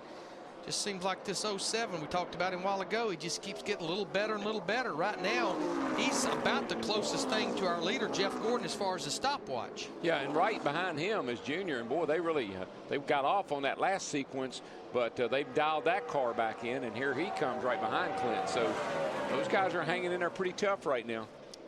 Not really surprised to see Dale Earnhardt Jr. running that well here. He's had top 5 finishes in his last 3 races, and he's been running good all year long. I know he doesn't have the finishes to go with it. He had the pit road miscue last week at Fontana, finished 11th, which was his best finish this year. Go back to Fontana. He had a good car there, and the engine let go on. And right behind Dale Jr. is a guy that I know loves this joint. That guy right there, and he's looking to turn his year around and get going in the right direction. And he's doing a good job of today, sitting here running pretty good. Cousin Carl, he had, so we can keep working on it, bud. Crew Chief Bob Osborne, Cousin Carl, and he didn't give us a lot lately to talk about, so we can talk about him today. No backflips. Jeff Gordon has now led 11 laps of this race. And you know what? I just heard Bob Osborne, and I think that's the key right there. I heard a little pep in his step, if you will. I heard a little enthusiasm in his voice as he talked to Carl right there. I think that's a big plus. As we mentioned, leaving Las Vegas, Jeff Gordon, the last time that he started the season with 3 top 10 finishes, he won the championship. That was 1997, Steve, and he's done it again. Mike, you guys were talking earlier about how well Jeff Gordon adapts to a racetrack in its changing conditions. Just a moment ago, he told Steve Letarte, this is the loosest I've been, but it's hanging in there. We're going to be real good here.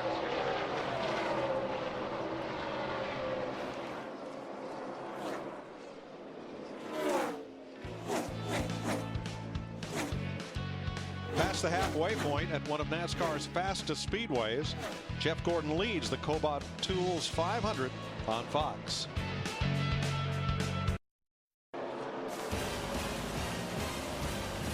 Welcome back to Atlanta, where Jeff Gordon has now led twice for 18 laps. He's led over 1,000 laps here, more than all active drivers.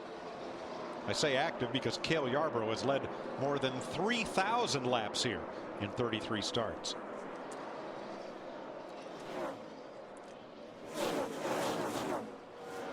Now Gordon's lead over Jimmy Johnson just half a second, but back at 7th place, Kurt Busch, 5.5 seconds off the lead, has been having quite a battle with Juan Pablo Montoya. Krista? And it was a very scary moment down on this pit about 15-20 laps ago. Kurt came on the radio and said he had lost power down the backstretch. Turns out they had trash on the grill. The water started overheating. All the guys jumped up on the wall. They thought they'd have to come in. It was very tense, very crucial for a few laps. Then the water finally started going down. Everyone was on the edge of their toes. It started dropping to 240. Then they were fine. Now they're running times as fast, if not faster, than the leader. They're planning on making no adjustments on their next stop. Christy, he had debris on the nose, but right now he has Juan Pablo Montoya on his back. Now let's update Kurt Busch's brother, Kyle Busch, in the 5. Remember, looked like he had a car that he was going to drive off into the sunset when the race started. Remember, Jeff Hammond talked about the problem. He had to pit on lap 19 with a loose wheel. Well, when he was 1 lap down, when he made his green flag stop on 133 right before that last caution, they couldn't get the jack under the car, and actually the car fell off the jack. He went another lap down, so now he is back there in 37th position, 2 laps down. So it's went from bad to worse for this 5 car. Well, bad pit stop yesterday, Larry. It cost him that Busch race. 43 cars started this race. All of them are still running. And 22 of them are on the lead lap. We expect pit stops in another dozen laps or so, with Jeff Gordon leading Jimmy Johnson by half a second in Atlanta. The Kobalt Tools 500, presented by DLP HD TV, is sponsored by Toyota. Moving forward. By the auto parts experts at AutoZone. Get in the zone. AutoZone. By Nextel, only from Sprint, helping NASCAR Nextel Cup fans get more done. And by Domino's Double Zero Deal, the official pizza of NASCAR. 190 laps complete. Green flag stops have started. Sterling Marlin has been in. So has Casey Mears. Here comes Elliott Sadler along with Martin Truex, Ricky Rudd, and Dale Earnhardt Jr. Krista? Dale Earnhardt Jr. says his car has been getting just a little bit tight, but he is very happy with it. In fact, just a few laps ago, he had come on the radio and told his crew they have done a great job in the adjustments. His car is really good right now. I think it's safe to say within the next 4 to 5 laps we'll see all of our lead lap cars, because we're getting right near that 50 to 52 lap mark as Kevin Harvick in the 29 hit pit road. Scott Riggs coming in, Mike Bliss, Jamie McMurray. All these are scheduled stops. Here comes Jimmy Johnson, the 48 car. So second place car on pit road as Jeff Gordon continues to lap the track. Kyle Petty is in as well. These are scheduled green flag stops. Dick? Well, Chris Anderson and the rest of the number 48 crew have had a terrific day today, Mike. There have been absolutely wonderful pit stops, adjusting a car that has been very close to perfection. They are making minor air pressure adjustments now on virtually every stop, trying to get the car to the point that is incredibly good. It's almost there right now. Tony. Here comes his teammate Jeff Gordon in the 24 on pit road. Steve. And Jeff Gordon has pinpointed his race car, Mike. He said his car is good, just a little bit loose in the middle of 1 and 2 on that 24 car. Taking a little bit longer than normal on the right front. They are having a problem up there now. Krista. No changes planned for the number 2. As we said, he has been very happy. Once that trash came off the grill, they are running quick lap times. He is extremely happy with this car, and this team needs a bout of good luck. They've had a great car, but some bad runs. To Steve. Krista, you see Tony Stewart hitting pit road in that orange number 20. He just told crew chief Greg Zipadelli, my car is rolling the bottom in turns 3 and 4 better than anyone around me. He won this race in the fall. They go to the driver's side of the car. Tony Stewart's service is done, and he is heading down pit road. Tony picked up the lead for the second time today as we started to cycle through pit stops. 2 cars that had awfully good green flag stops. Montoya in the 42 car, Donnie Wingo in that group had a great stop, as well as Carl Edwards, Bob Osborne in that 99 group. Looks like they may have gained some positions through this cycle of green flag stops. Pretty disastrous for the 24, though, Larry. They had a huge problem with the right front. Yep. Rudeman's in, Yaley, Schrader. And let's see what the problem was with Jeff Gordon's pit stop. Watch the right front. Can't get the thing on. It's hanging in the fender. And you know, that's interesting, Larry, because we see a little puff of smoke come out of that right front every now and then. They've got that fender so tight they can't get the tire on and off. It's never a problem on the left front because you have a lot of left front fender on it to help the car turn, but you can see it smoking there. And again, remember, he's on low air pressure, and right now he's got a battle on his hands with Montoya in the 42 car. This is a battle for 7th right here. Kurt Busch in the 2 up there in the 6th position. When Jeff Gordon pitted, he was the race leader. That small mistake put him in 7th place, 9.5 seconds behind. We're getting to a point where you can't afford. Buddy. We're going to get it back for you, man. Just keep after. Steve Letarte being a cheerleader there. We're getting to a point where you're going to have to be mistake-free on pit road, because if it keeps this green flag look, we're down to the point where 2 more stops will get you to the end of this 500-miler. Well, here's a little chink in the armor right here. The sun's starting to go down now. Turns 1 and 2 are starting to become shaded. Now, all of a sudden, some of those adjustments you made, tightening up, you may have to back off of when you get near the end. And you can see a big discussion right here about what happened on the pit stop with the 24 car. Watch the track down here on turns 1 and 2. What's the shaded area? Now Montoya passed Jeff Gordon that lap, Darrell. That moves Montoya's Dodge up into 7th place. Okay, Juan's car looks really good. I've been watching it. Rides the bumps really well. and he's running about 1 3/4 per 1.5 lap, because he's at the top side both ends of the racetrack.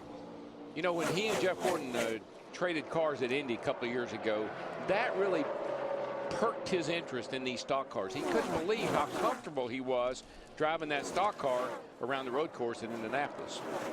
Put an idea in his head, didn't it? It got him thinking. I believe it did. Dale Jarrett's disappointing season continues. He's had to get into the race on the Champions Provisional each of 4 weeks. And now he's had to serve a pass-through penalty for being too fast down pit road. Jarrett has served the penalty. And as serving the penalty, he was too fast down pit road. I've seen this act again. The same thing happened to him at this racetrack about 2 years ago. I've seen this act before. But you know, back to Montoya, this is only his 5th Nextel Cup start in that 42 car. Boy, close call for Jimmy Johnson there in the 48, trying to split Kenny Schrader in the 21 and Yaley in the 18. Well, Yaley gets the thing up underneath of Jimmy coming off turn 4 there. The 83 car was in the way, and that got a little touchy. 21 car on the outside, got the 83 right here in the front, and you see JJ. I don't think Jimmy Johnson, JJ, didn't know that JJ Yaley was there. And JJ Yaley fighting to stay on the lead lap right now, sitting back there in the 22nd position in the 18 car. Dale Jarrett has just come very slowly down pit road to serve the penalty for his penalty pass. And it was much slower than 45 miles per hour. Much slower. Very safe.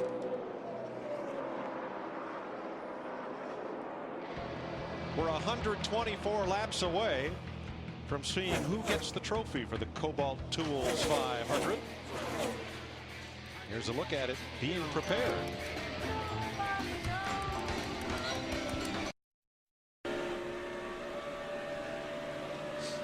Welcome back to Atlanta. Mike Joy with Larry McReynolds and Darrell Waltrip, where Jimmy Johnson leads Clint Boyer by 1.5 seconds. Dale Earnhardt Jr. in third, 5.5 seconds off the lead.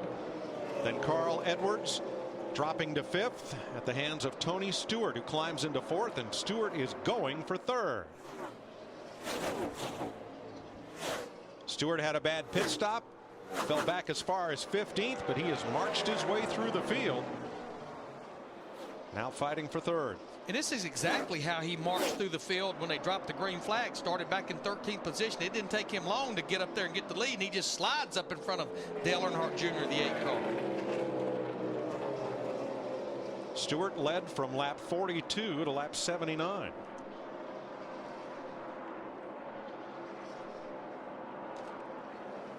Jimmy Johnson just continues to lap this track at a very consistent 31.5 seconds or so. Let's take a minute, go down to Jeff Hammond for today's State Farm Safety Report. So much is always put on as far as safety in these race cars concerned, the cockpit area. And with sometimes one part we kind of take for granted has to be the window net. The window net is very important to the safety of the driver.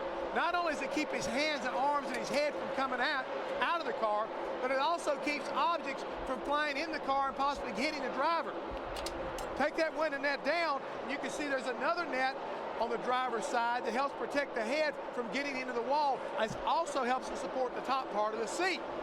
As far as the right side of the car, you'll also see there's a 3rd net that helps to give a little bit more support, not only to the top part of the seat, but also keep the driver's arms as well as his head from getting further to the right side of the car in the event of a heavy impact. Things we may take for granted, but have definitely made this race car a lot safer. NASCAR first mandated window nets over 30 years ago after a Richard Petty rollover crash. Looking at the photos, they said we need to keep the driver inside the car. The first nets were stringy. They were like the netting of a basketball goal. And now they're big and wide and substantial. Well, we learned how to use them for other things other than just keeping the driver safe. There are some aerodynamic advantages to closing that hole up. Keep the driver in, keep the air out. Roger. Right. How about Juan Pablo Montoya as he puts it past Dale Earnhardt Jr. and climbs up into the top 5. You know, when they announced back in August, Chip Ganassi, Felix Sabates announced that he was going to drive this 42 car, obviously it got a lot of media attention. Juan told us, he said he has been just totally flabbergasted with the amount of media attention that he has drawn. And it even escalated, of course, 2 or 3 weeks ago when he won the Busch Series race in Mexico. Yeah, remember he said they don't socialize in Formula One. No. Drivers are isolated. You don't even talk to your crew. You sit over in a corner, wait for them to tell you to get in the car. And when you're done practicing, you leave. You don't talk to anybody. The other thing that's big is here, he says veteran drivers have come over and said, you're doing this, try this. In Formula One, you'd just tell that to your crew chief or your team engineer and you'd both laugh about it. You would never go over and help another driver. It's pretty different. Jimmy Johnson is your race leader as he comes up on the number 11 of Denny Hamlin. 2 laps back. There is the gap back to Clint Boyer in second place in the Richard Childress DirecTV Chevy. Dick? And Boyer is having a terrific day. I'll remind fans at home that Clint Boyer has never won an Nextel Cup race. He has finished as high as 3rd and is having a terrific run today. His crew chief, Gil Martin, how about it? Can you dial that car in to get yourself to victory lane today? Dick, this, I was listening to Clint. This NASCAR DirecTV Jack Daniels Chevrolet's been spot on today right here. I mean, I'm really happy with the guys doing in the pits. He's doing a great job on the track. All the laps he's gotten this weekend with the truck and the Busch car have really come into play today. And we've got a setup that's really good on the long run, so these green flag runs are just where we want them. All right, Boyer, a very busy driver this weekend. He has run all 3 divisions here at Atlanta, Mike. Gil Martin is from Nashville. He is Bobby Hamilton was, that's where I first heard about Gil, working over at the fairgrounds, working with Bobby, and has now gone to work down there with the Childress and doing a great job. And he was with Clint when he spent some time in the Busch Series, and Richard said the chemistry's there. Let me move these guys together to the Nextel Cup. He was with Kenny Wallace. Remember when I think he drove for Filbert Matassi in the Busch Series, and Gil was the crew chief on that car. And it's been around a while, and it's really starting to pay off. Woo. What's going on there? Well, Scott Riggs has dropped a cylinder. We talked about it, 500 miles, and we're well past the halfway mark, about 3/5 away through this race, and right now we have our first victim to probably sustained RPM, the 10 car, Scott Riggs. He is down a cylinder. One of the things they're seeing with the unleaded fuel, and I'm not picking on unleaded fuel, don't get me wrong, but is valve deterioration, the valve seats and the valves themselves. So there's still some work to be done there in the opinion of some of the engine builders. 107 laps to go. Jimmy Johnson's lead over Clint Boyer now 2 seconds. Pop quiz. Who's older? You, Sterling Marlin, or Dirt? Where'd you get the t-shirt, man? T-shirt? Oh, it's for you. Gymnast? Mr. Backflip? That's, yep. Yeah. Yep. Living the dream. Excuse me, I think I'm living a dream. You know what last year was for you? What's that? A fluke. You know what's going to happen to you? What? You're going to get your ass whipped. We'll see about that. The Kobalt Tools 500, presented by DLP HD TV, is sponsored by UPS, official delivery company of NASCAR. UPS delivers the chance to manage your own free fantasy auto racing league. Go to foxsports.com. We are under caution for the 3rd time. There's the cleanup truck up in turn number 3 where Scott Riggs' engine let go. And it'll be feeding time for about 19 cars, all cars on the lead lap. Pretty timely stop. You guys get me and we'll talk about your car. He's starting to smoke. He never did that before. Stay away from him. He's blowing up. Good advice from the spotter, and that's what brought out the caution. Let's go to pit road. Johnson pits out of the lead right now. It's something we haven't heard all day. The car is darty, going over the bumps in the corners and a little bit loose. Steve. Tony Stewart said his car is just a little bit too free in the center. They're going to reverse a track bar adjustment they made earlier. Krista. Dale Jr. losing the handling a little bit on his Budweiser Chevrolet. Loose on entry, tight in the middle. They're going back to the air pressure adjustment they had last time. And what they've decided to do here with 101 laps to go, they're actually going to work on that right front crush panel on the 24 car. You can see them. They actually have it out right there, and they're reinstalling it. It's what separates the body from the firewall and seals the cockpit. That way, Jeff Gordon will not get fumes in that race car and no more problems, considering we may have a one-stop race on that last pit stop. You can see where they've taped that aluminum crush panel back in place. I talked about mistakes on pit road. The 2-car, speedy Kurt Busch. The timing is done electronically, and there is a fudge factor of 5 miles an hour built into the program. But when the computerized timing loops get you, they got you, and Kurt Busch will make a pass through.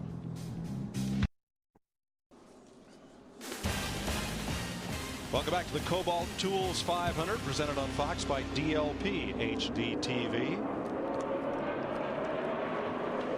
As we restart with 98 laps to go. Jimmy Johnson in front of Clint Boyer, Tony Stewart, Carl Edwards, and Dale Jr. Now, all those little courtesy hand signals, you go, I'll go, you go, I'll go, they're starting to run out of patience. And those are going to go away now. The reason they're running out of laps. That's right. All of a sudden, it won't be so Mr. Nice Guy. But I think the guy that really wanted this caution, Tony Stewart, in that 20 car right there, remember he got behind because of a problem on the pit stop. He definitely needed it to get caught up, and he's right up there battling these guys for second.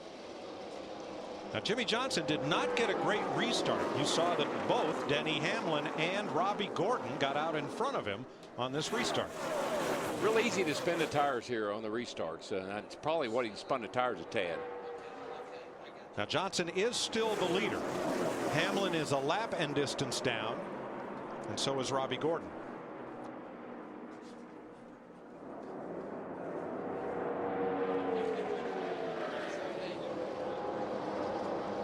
Montoya on the tail of Casey Mears, who's also not on the lead lap, and then Kenseth right there. Boy, and Juan just made an incredible move down here in 3 and 4, Mike.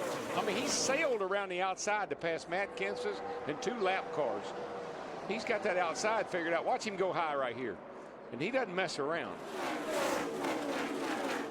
Slides that thing right up to the We got problems over 3 and 4. Caution is out. 3 cars pile up, including Rudeman and Kane.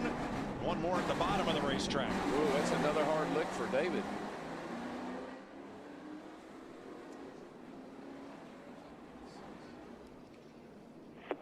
I'm sure I killed another one.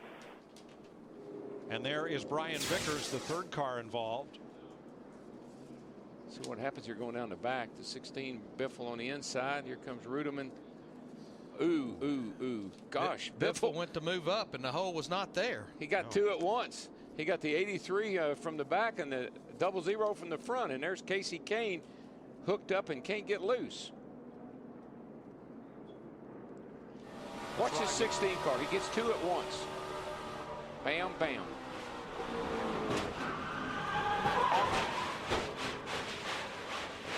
Another hard lick, and remember at Fontana, California, it was Greg Biffle that got into David Rudeman on that wreck at Fontana. Well, I don't understand this one. I mean,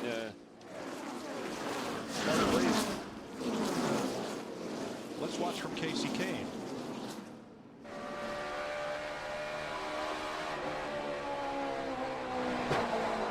Stay low, get low, get low, get low.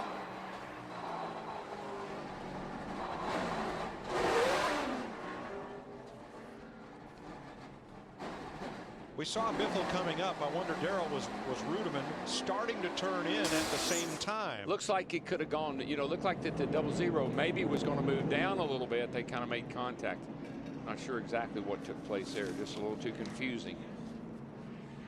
See the damage on Greg Biffle, a 16 car. Brian Vickers is out of the car and okay. Brian has had a fairly decent day, led a lap or 2. There are the 4 cars involved, including both of the Toyotas in the race. 2 of the 4, rather.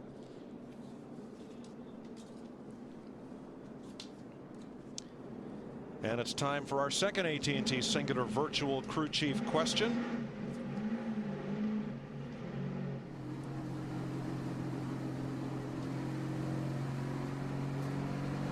Which was the best ever Atlanta finish? Dale Earnhardt, Bobby Labonte in 2000, Kevin Harvick, Jeff Gordon in 2001, which we showed you earlier, or Carl Edwards beating Jimmy Johnson in 2005. Text the word crew to 191 on your AT&T Singular wireless phone. Singular is the new AT&T. That would be a tough vote right there. All three of those races were awesome, and you just never know. You know, 94 laps, we could set up and have the same kind of finish. Oh, I always say Atlanta, anything's possible. Speaking of Bobby Labonte, he gets the free pass on this, the fourth caution flag of the day for a 4-car pileup in turn number 3.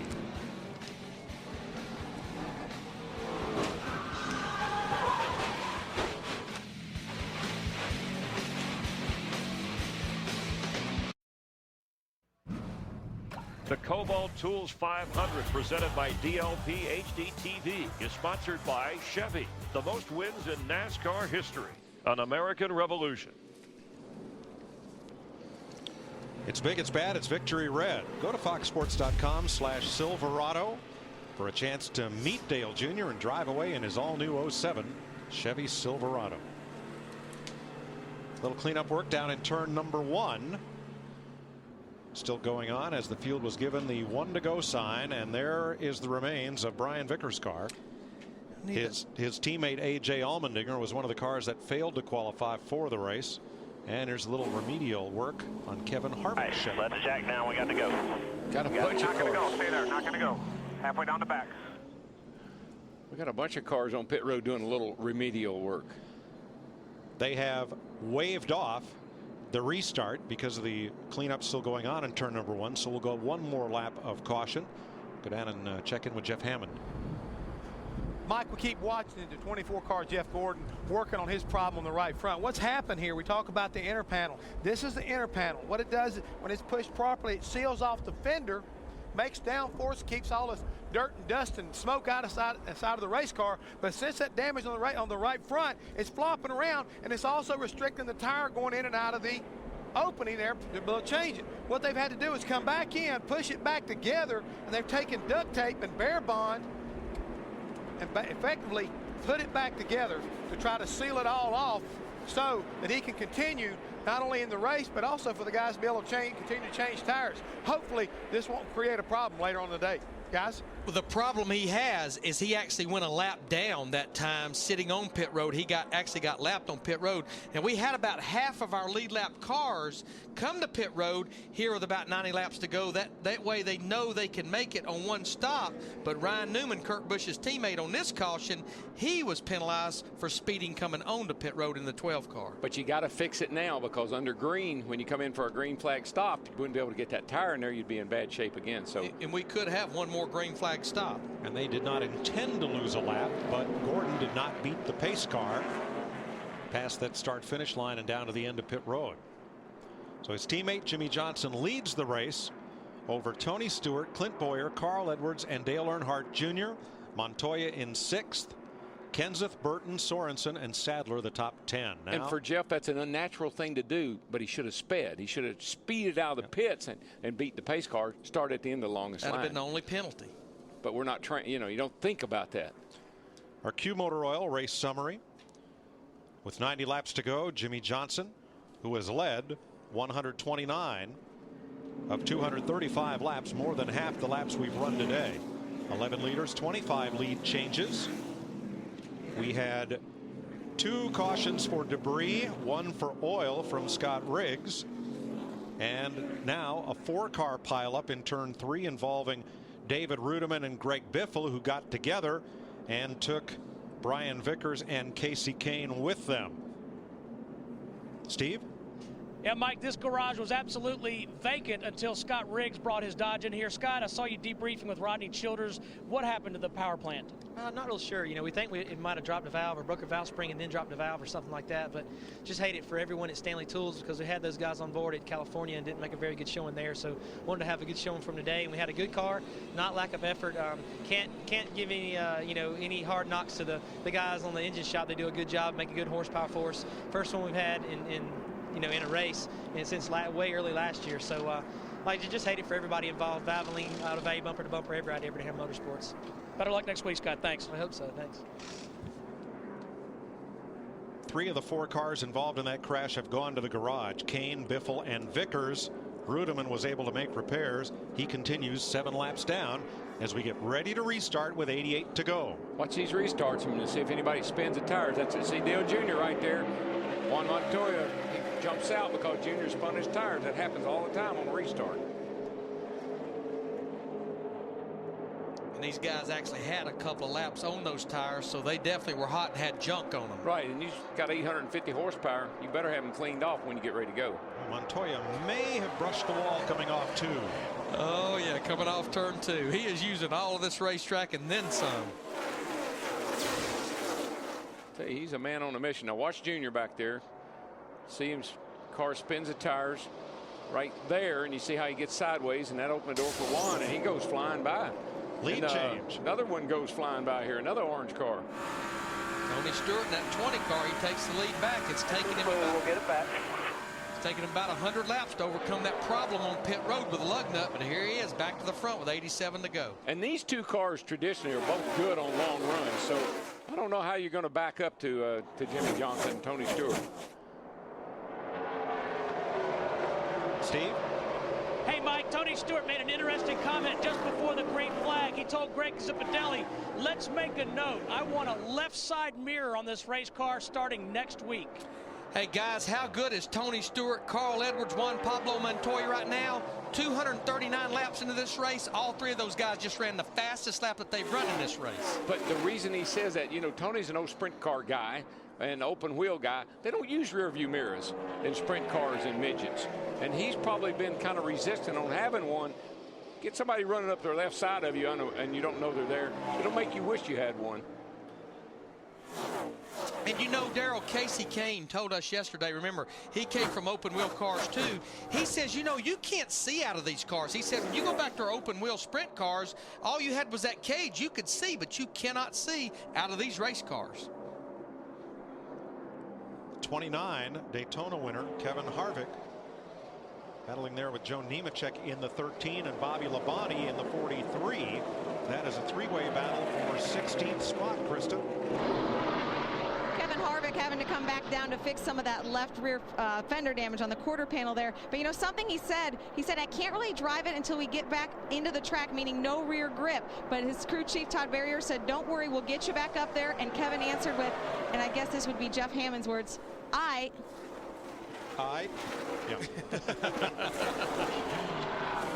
But Harvick started way back in the 36th position as they're 3 wide here on the front straightaway.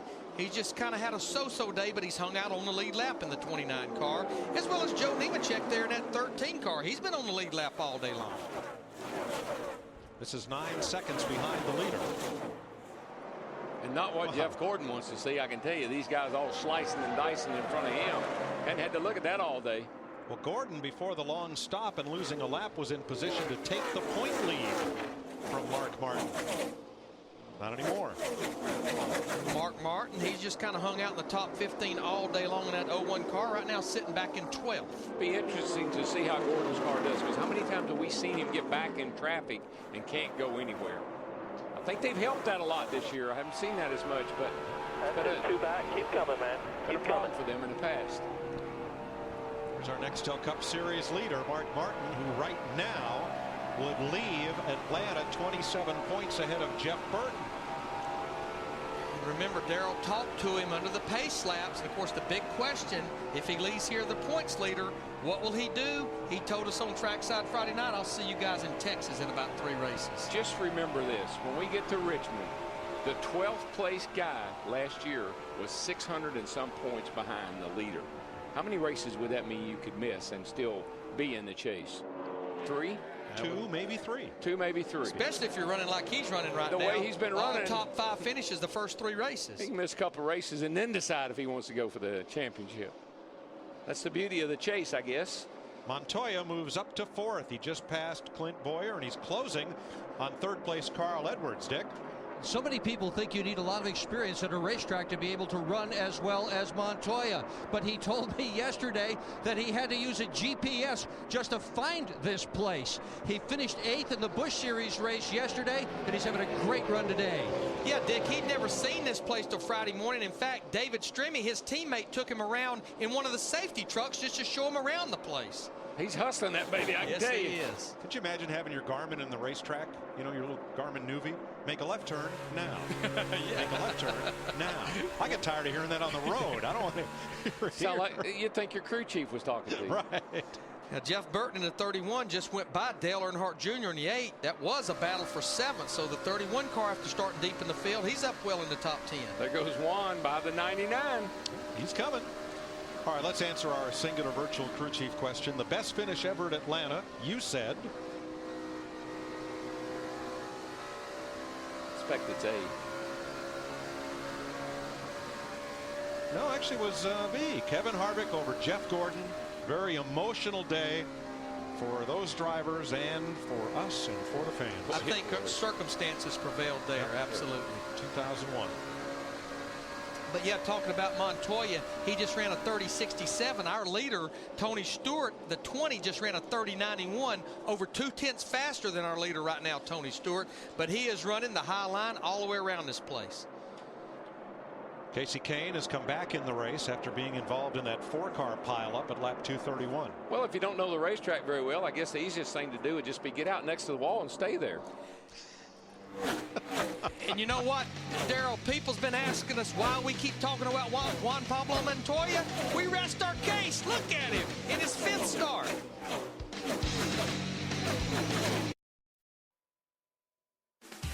The Kobalt Tools 500, presented by DLP HDTV, is sponsored by the Home Depot, NASCAR's home improvement warehouse.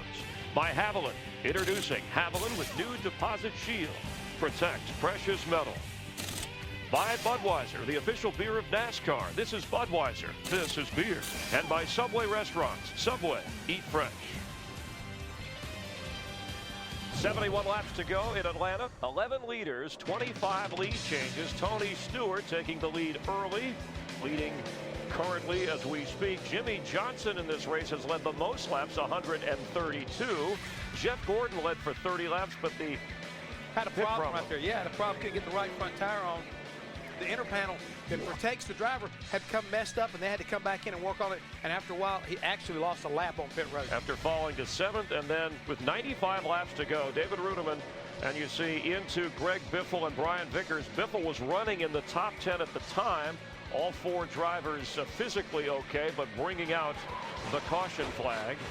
And as of right now, Tony Stewart leading Jimmy Johnson, and Juan Pablo Montoya is running 3rd. But Mark Martin currently, who you know is taking next weekend off, still hanging on to that points lead and hanging around the top 12, top 13. Yeah, he's got a pretty good battle right now going on back there with David Stremme and Kurt Busch. But, you know, Mark's always been one of those kind of guys who's going to lay back there in the weeds to right there at the end and try to make a run. And Mike, Steve Burns reporting that they may have some problems there, Mark Martin's car, as they head into the pits next time around. We'll update with Steve in just a bit. Here's Tony Stewart, who has led a couple of times today, 3 times for 59 laps. Now, you don't see Tony get up off the bottom very often. I mean, normally he rides that white line. And I noticed Jimmy's been moving around. I think some of the guys maybe called up, told him, Juan's running that high line. Maybe you want to try it. The problem with Mark Martin is that they don't feel they're taking on a full load of fuel, and they may have to hold him a little bit longer on his next stop if that stop comes under green. Because that next stop will come to where they're going to have to almost have a full load of fuel to make it to the end. Good little battle right here. Okay, Reed Sorensen's had a great run today. He's 9th in that target car, tracking Dale Earnhardt Jr. Started 11th, running 9th. He's the 2nd highest Dodge in the race. Montoya is 3rd. See Casey Kane in the 9 back out there 17 laps down. Jeff Hammond made note of this earlier. Hard to believe that we're closing in on the final portion of this race and we only have 3 cars in the garage here. We have 40 out on the racetrack. Yeah, but the next little bit here was going to, you know, it's going to really be when engines start to give trouble and things start to happen. We're getting near the end of the race. These engines have been working hard. 29 just went by. I guarantee he's down a cylinder. I could hear him. And just remember, his teammate Jeff Burton in 31 car actually broke a valve at Las Vegas last week. Had an alternator wire problem, but a valve as well. And you can see pretty much the RPM right there. Hang in there, baby. We can finish. Burton's made it the whole race last time, so we'll see what happens. There you go. That's what he was talking about. Jeff Burton actually ended up finishing 15th at Las Vegas last week with a broke valve, but you could see he's about 1,000 RPM off at the end of the backstretch. Yeah, but Burton's problem came right at the end of the race. We still got a long way to go here. 100 miles. You heard Harvick's engine as it went past sounding very flat. Now Tony Stewart right now has a 1 second lead on Jimmy Johnson. Their lap times are just about identical. They're within hundredths of a second of each other. But in third, Juan Pablo Montoya is within sight of the leaders. Dick Berggren. Yeah, but his car has tightened up on him. The spotter has told him change his line, try some other place on the racetrack, and see if that will help the guy in front of him, Jimmy Johnson. His car has also tightened up on him. I think I know why, Dick. It's getting late in the afternoon. Turns 1 and 2 are really shaded now, and that's what I was expecting to happen. These cars get tight at the end of the day as the sun goes down, particularly in turns 1 and 2. All right, Larry, you got one more pit stop at least. Are you going to adjust for the shaded end of the speedway or the end of the track that's still sunny and slick? I think based on what I'm seeing on the stopwatch, you're going to have to make that adjustment for what they're telling you right now where you're hurting, which is down there in turn 1 and 2. And I think you may have to get pretty aggressive with that adjustment too. Here's the 5th place race. Matt Kenseth has just passed Clint Boyer for 5th place behind Carl Edwards. Tony Stewart remains your leader, but Jimmy Johnson is closing. Very soon, Fox Saturday Baseball returns. Fox Sports, the home of baseball's greatest moments and stars. Ortiz into center field at the wall. Ortiz has done it again. Harry Bonds, deep drive, right field, 7-14. Varitek and A-Rod going at it. High drive, and it is gone. Walk-off grand slam. Fox Saturday Baseball returns Saturday, April 7th with a brand new start time. Coverage begins at 3:30 Eastern, 12:30 Pacific for your game of the week. From the start of the season, Fox Saturday Baseball at a new time. Caution is out here in Atlanta. 5th one of the day. Debris in the back straightaway will put us under caution. And we'll show it to you.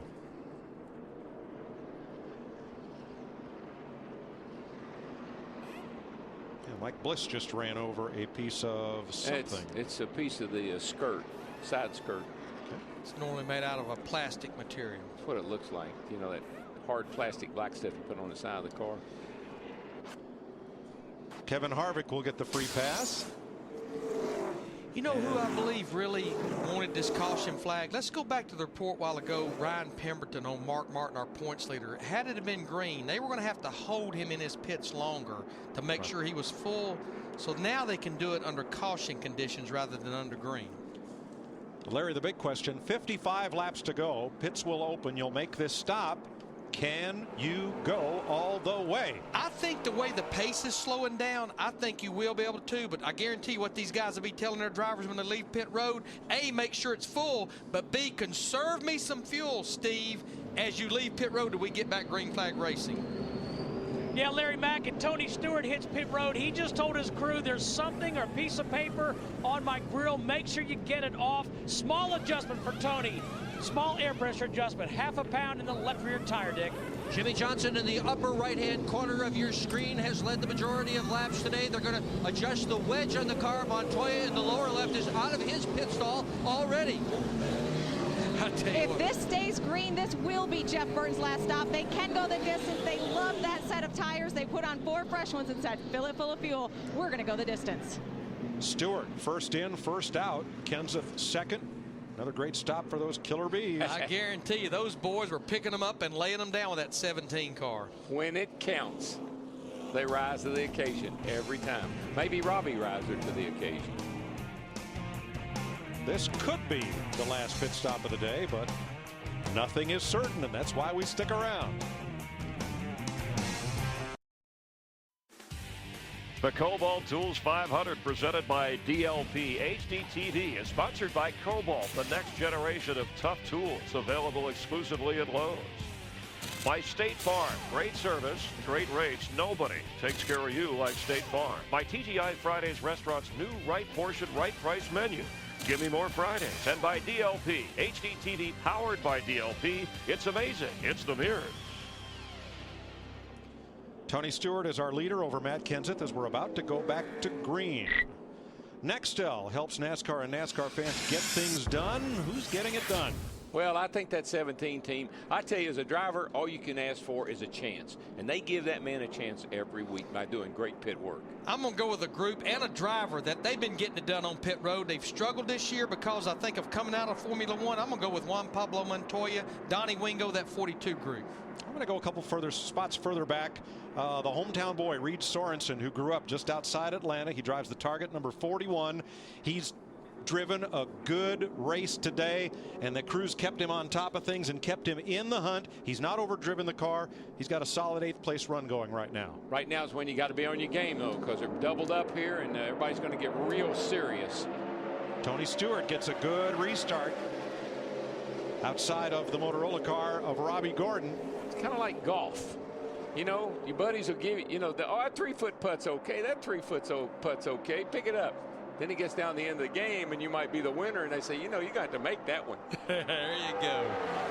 And I tell you what they're going to have to make also, 51 laps of possible green flag racing. That's right there on that fuel window that these guys can go on a tank of fuel.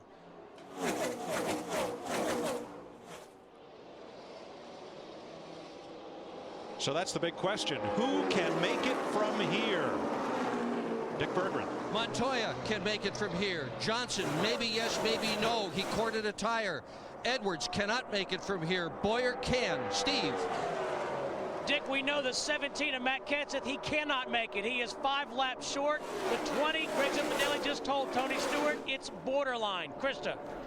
As we said, the 31 can make it. The 8 is on the bubble. His teammate, Martin Truex Jr., at first they said they'd be 2 laps short. Now they say they can go the distance.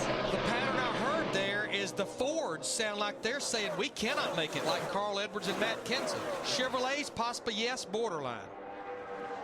And the Dodgers look like they may possibly as well. Jimmy Johnson with his teammate, the 5 laps down Kyle Busch, and Juan Montoya also caught in and amongst some lapped cars. Robbie and Jeff, no relation, Gordon. Jeff Gordon in the 24 car right now, 20th, 1 lap down. How he got a lap down, had a car that led this race. They had a panel behind the right front tire that came loose. They went to fix it under caution. He got trapped on pit road. He's 1 lap down now, back in 20th. It's a good thing he got up near the front though, Larry, because he was caught back in traffic. He was going nowhere, but at least now he's up here where the air is a little better for him. For more on the fuel mileage question, here's Jeff. Mike, you guys are talking about fuel, but let's don't forget, if you run too hard, not only will you burn fuel, you're going to wear your tires out. So I think you got to have to be very careful not to abuse that right front or the right rear during this final run. I know it's time to go, but you're going to have to be very careful. You're right on that fine line of burning both up too soon.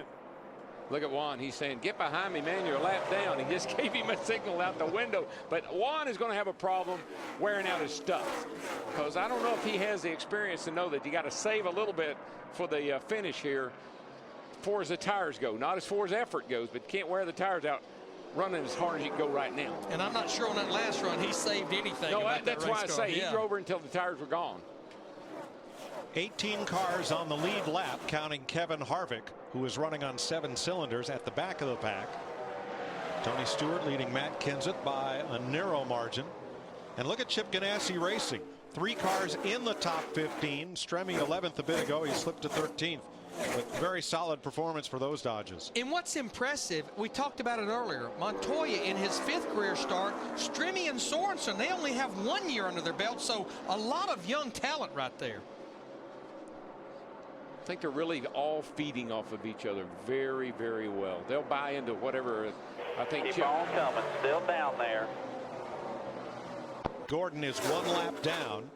He's trying to remain in position for the free pass should we get another caution. And Jeff Gordon's going to take that spot away from Gordon, which is why Robbie Gordon was running so hard. try to stay in the free pass position. Jeff Gordon has it now. That's a huge battle right there, because we get a caution. They pretty much know that's the only thing that can get them back in this race as far as possibility for a good top 10 finish, maybe a win when you're looking at the 24. Yeah, I think Jeff Gordon may be having a sigh of relief right now, although maybe not. No, look at that wiggle as Robbie gets underneath the back of Jeff's car, and it gets loosened up a bit. There's no one that will push you harder than Robbie Gordon, I can tell you that. And Jeff Gordon's car has not been that good in traffic today. Saw Robbie get loose there down on the bottom in 1 and 2. Cost him a lot of ground there, and here comes the 31 going up to alongside of him. David Stremme in 13th, 9 seconds off the lead. The 4th Dodge in the race behind Montoya, Sorensen, his teammates, and Kurt Busch.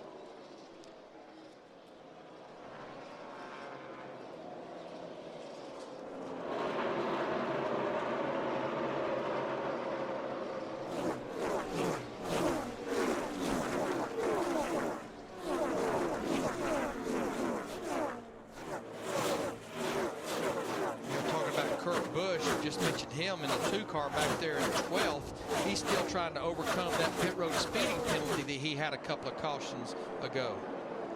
Both he and his teammate Ryan Newman got a penalty, and it may be that some teams just didn't get the right number to run pit road speed. No speedometers in these cars, but they rely on the tachometer to give you engine RPM, which converts to speed.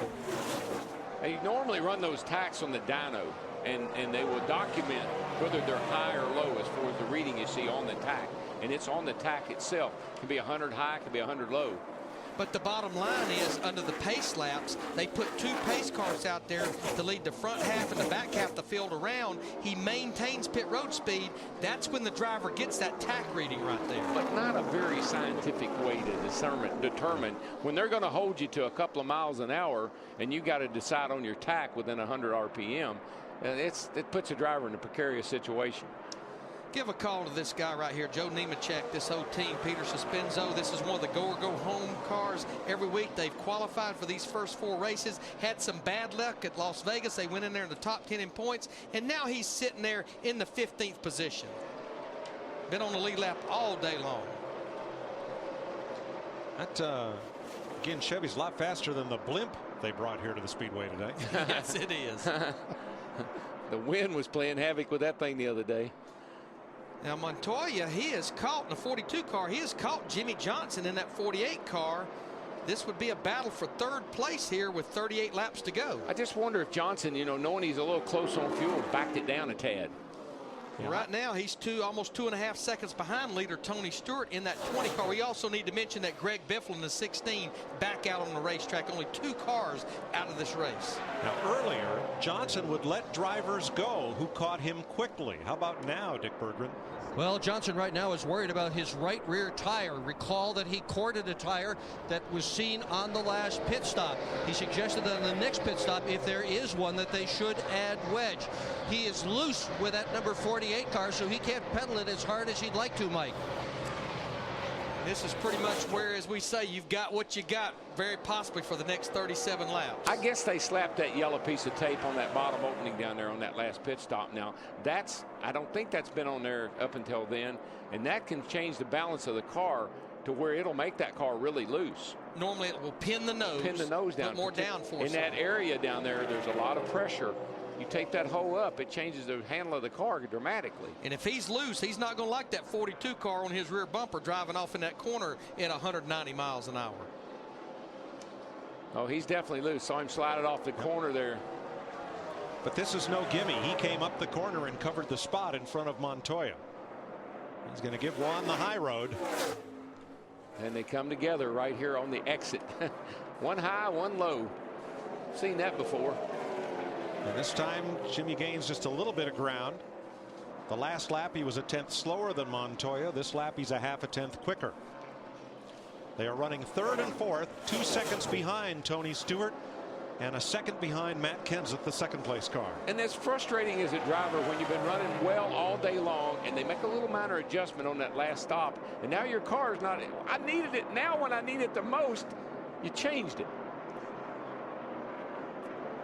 Tell you what, while those two guys were going at it, I've been watching that orange car back there. You and I were talking about him a while ago. Jeff Burton in that 31 car won the Busch race yesterday.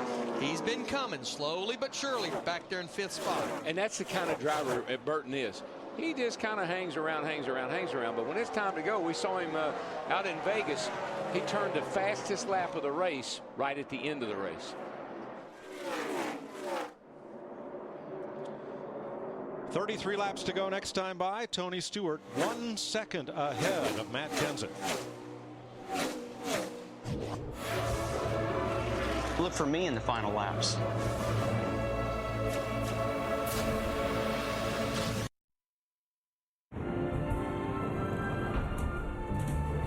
Grab your coat and get your hat. Leave your worries on the doorstep. Just direct your feet to the sunny side of the street. Can't you hear the pitter-pat? Yeah, that happy tune is your step. Life can be so sweet on the sunny side of the street. That big orange ball in the sky is shining brightly on Big Orange, the number 20 Home Depot Chevy of Tony Stewart. He now leads Jimmy Johnson by 1.7 seconds. Matt Kenseth is 3 seconds back. Juan Pablo Montoya 3.6. Jeff Burton 4.5 seconds off the lead. You'll see the interval at the top of your screen. Usually our good hands driver is somebody who makes a great save, but today's Allstate good hands driver is Tony Stewart. Look at that piece of trash on the grill. How do you get it off the grill? You got to create some aerodynamic pressure to move it off there. So Brett Bodine drives the pace car, and Tony moves right up there and scrubs the piece of paper off the grill. Voila. Under caution. Bye-bye. Allstate, official insurance sponsor of NASCAR. Tell you, Larry, Mike, I like what Jimmy Johnson's doing. He got to move. You know, he was racing hard there for a little bit with Juan Montoya.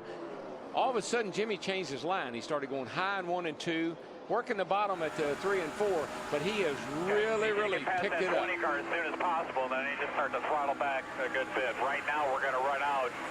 If we do it on the same schedule that we've been doing all day long, we're going to run out at lap 325, or excuse me, 324.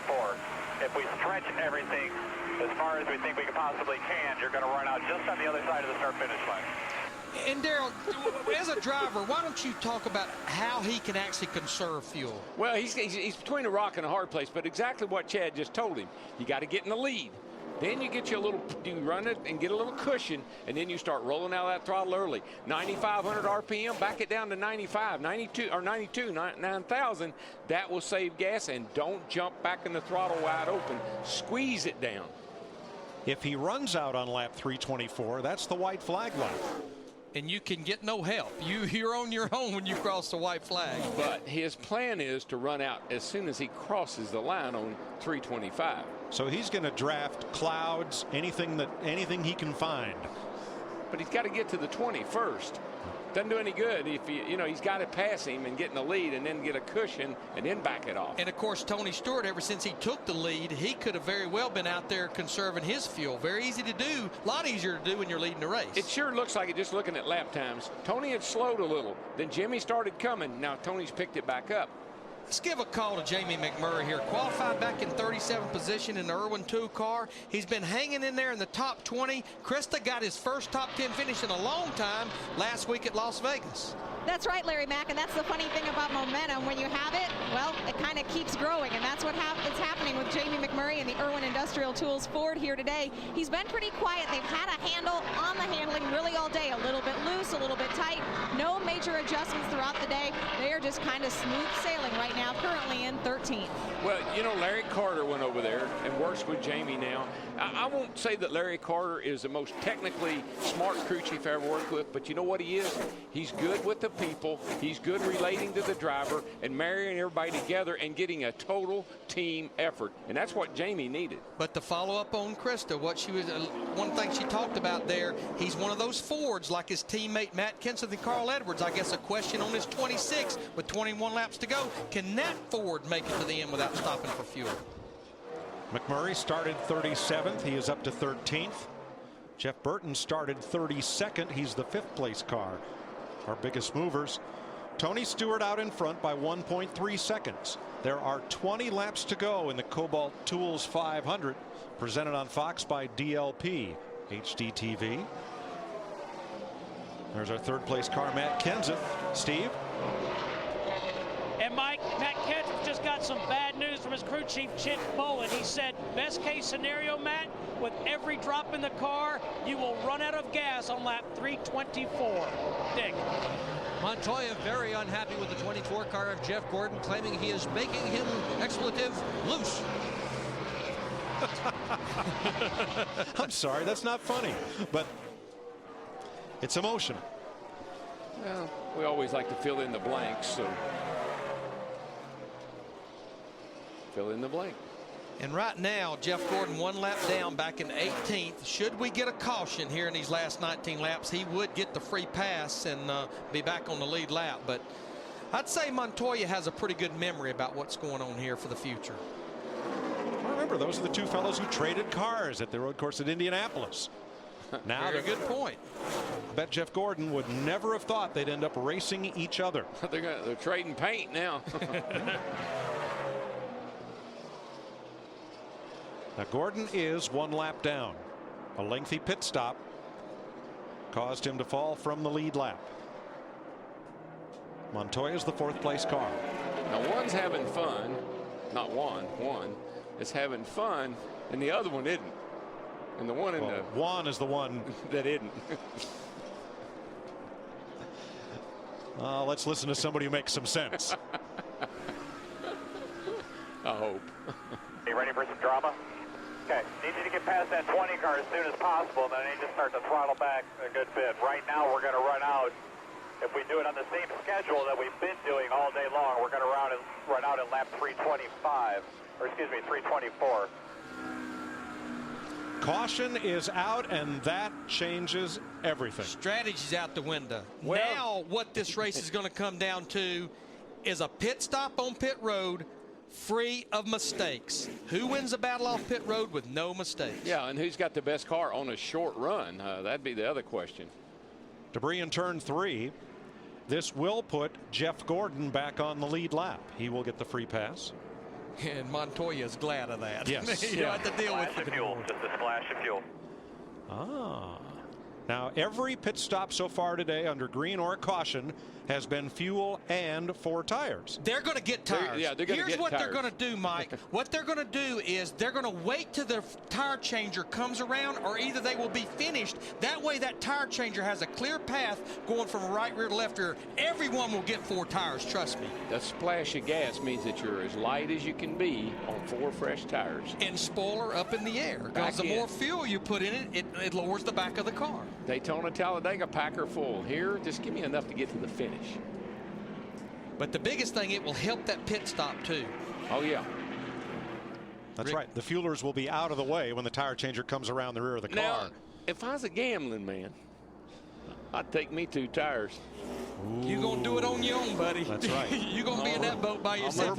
We're moving over to the far left side of the booth if you're going to get 2 tires. I'm back here. I'm David Strimmy, Joe Nemechek, Elliott Sadler, Bobby Labonte particularly. Give me 2 and a little gas. Okay, if you're running back there, maybe, Jeff. Oh, now wait a minute. But Now, if wait a you're minute. one of those top 10 or 12 cars, You didn't no, ask sir. me where I was Give running. me 4. You didn't ask me where I was running. I just told you. Time to find out. Here they come to pit road. Steve? Greg Zipadelli said to Tony Stewart, anything? He said, make me tighter, just a ½ pound at the most out of the right rear tires. You see them all hit pit road. Matt Kenseth will get a ¼ pound of air back in his left front tire. Jimmy Johnson in the upper right-hand corner. They're going to wind down on both ends of the back of that car because he has not been as good at the beginning of a run as the end. On the bottom, Montoya, a little bit more air pressure. Krista. Down on this end, Jeff Burton said his car was a little bit free, but Scott Miller's crew chief said we're going to stick with it. No changes. He then said after that, Jeff Burton is going to go get him. As you said, Larry, everybody got 4 tires. These guys are no fun. You owe me a steak dinner. No, these guys are no fun, man. Somebody needed to take 2. There you see Clint Boyer, the 07, Mark Martin, our points leader right now in the 01, gaining the most position. Reed Sorensen losing 3 spots, the 48 car losing 1 spot. Let's put it this way. Everybody who wanted to win the race got 4 tires. How about, look, man, you know, back here in the back, a little TV time would have been nice. That's all it would have been, is a little bit. Go, go, go.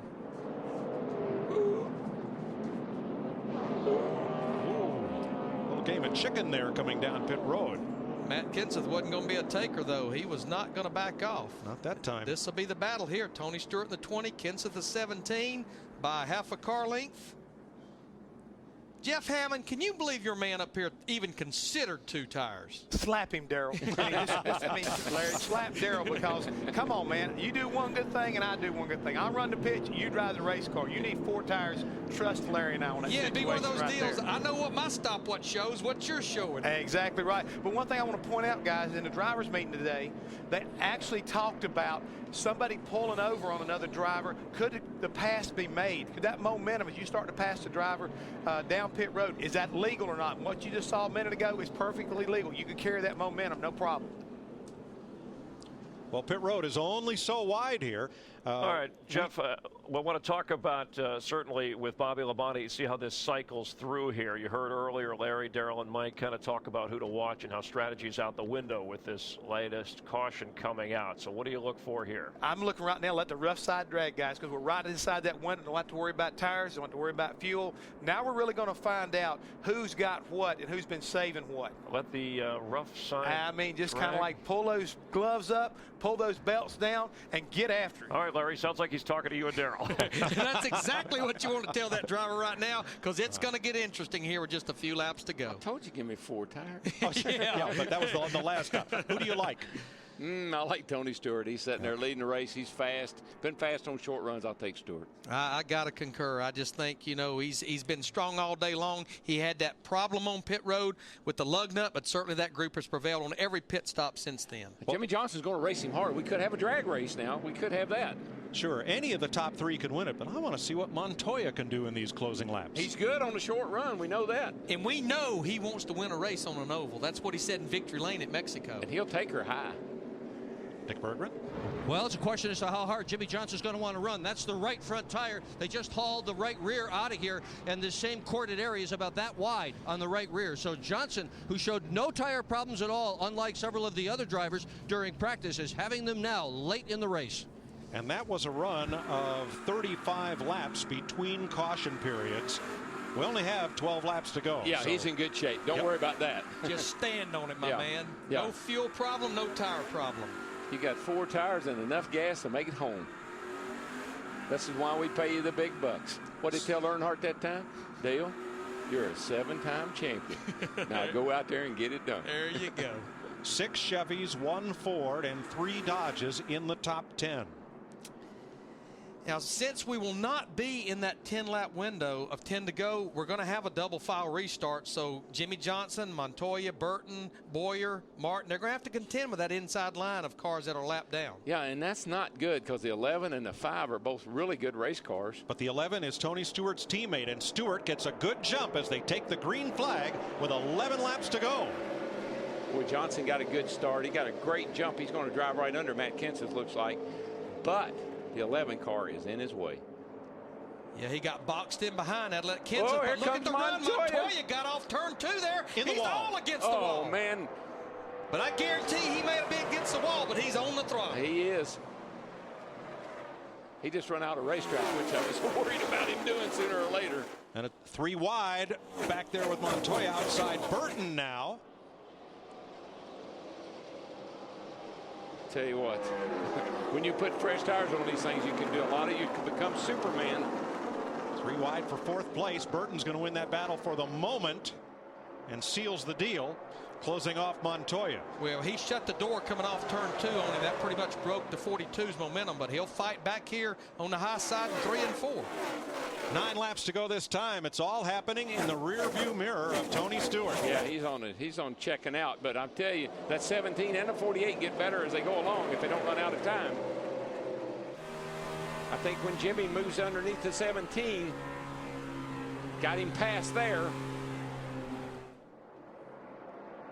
riding with Dale Earnhardt Jr. a second ago back there in the 12th position in the 8 car. I'm feeling it, boys. I'm feeling it. Has that look about it, doesn't it? I'm feeling it. Johnson's on a flyer.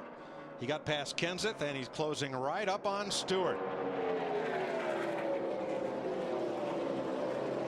He was about 2/10 faster than Stewart that lap. There he goes downstairs. These guys just ran their fastest lap of the race. In fact, 3 of the top 4 did. Yeah, well, turns 1 and 2 are almost, well, they are completely shaded now.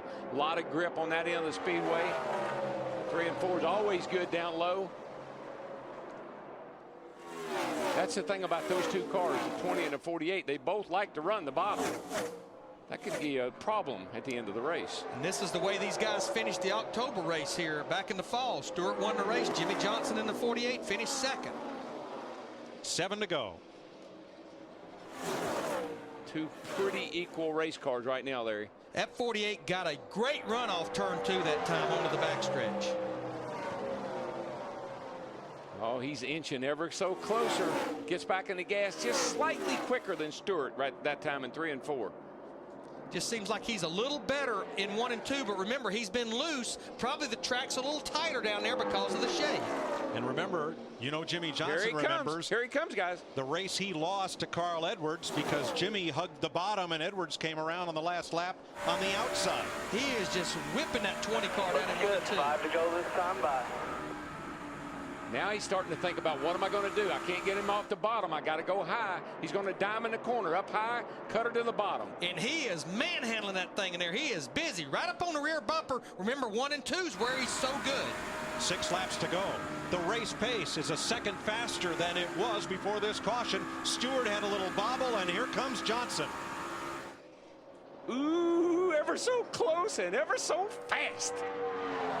Man, they're getting down there into qualifying speeds now. There goes Johnson to the bottom in the 48 car, side by side, sliding off turn 4. It's hard to do that right there. It's hard to get under another car and make that pass.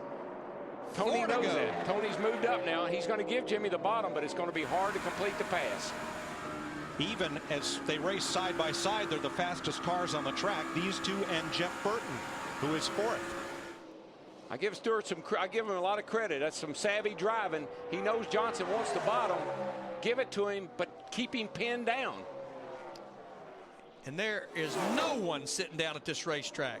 3 to go this time as they come off 4. Look at that thing. Look at that 48 slide off of turn 4, right up underneath Stewart. Now, he might be able to get it done this time, Larry. I think he will. He's better down here. Yeah, he's just going to go by him on the bottom side. He'll slide up in front of him off turn 2, but here comes Stewart back. Not quite. Not quite. Oh, Stewart in the wall.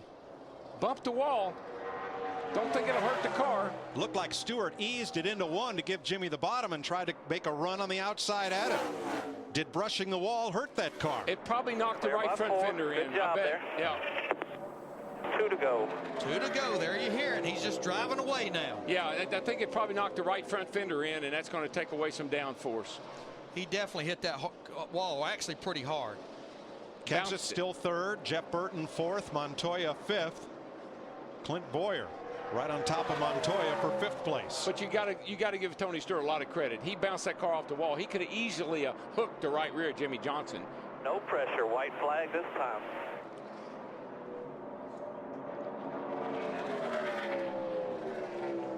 I guess we last week, Larry, we underestimated the 48. Can he win 3 in a row at Vegas? I said, I don't see how that could be possible. He did. Yes, he Today did. we say the 20 will walk off and the 48 will run second.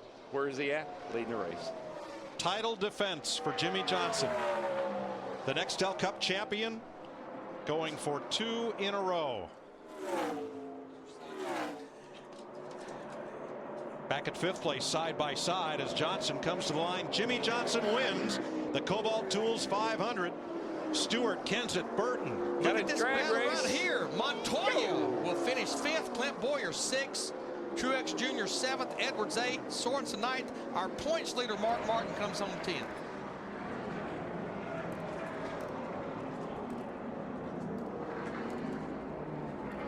Jimmy Johnson, Chad Knaus, car owner Rick Hendrick, and the Lowe's team seal the deal. Finished 39th at Daytona back in the 500. The first time they'd been out of the top 10 in points in over 100 races. Followed it up by finishing 3rd at Fontana. Now 2 consecutive wins. That was impressive right there. I'm sure Tony's not happy. He's not too upset, but get you up, guys. Woo! Stewart ran his fastest lap of the race with 9 to go.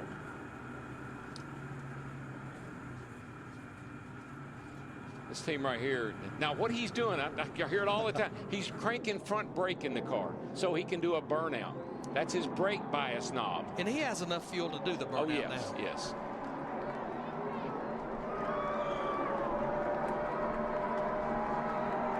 Notice on the burnout, the rear tires are spinning, the front ones are using the brake. Very nice. High five. High five. It's Jimmy's second March win at Atlanta. Oh, beautiful, dude. Beautiful. Style points for that burnout.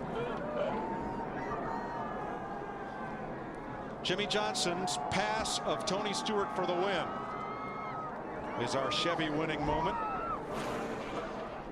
Congratulations to Jimmy, winner of the Kobalt Tools 500 from Chevy, an American Revolution. Now, this pass actually started off turn 4 there. He got a great run underneath the Stewart, and then he's better in 1 and 2. We knew that. I think Tony thought he could hold him down, though. I think that was his plan. Gets a nose up there, but Jimmy is just in a point where Tony had to let him go. And they never touched. Nope.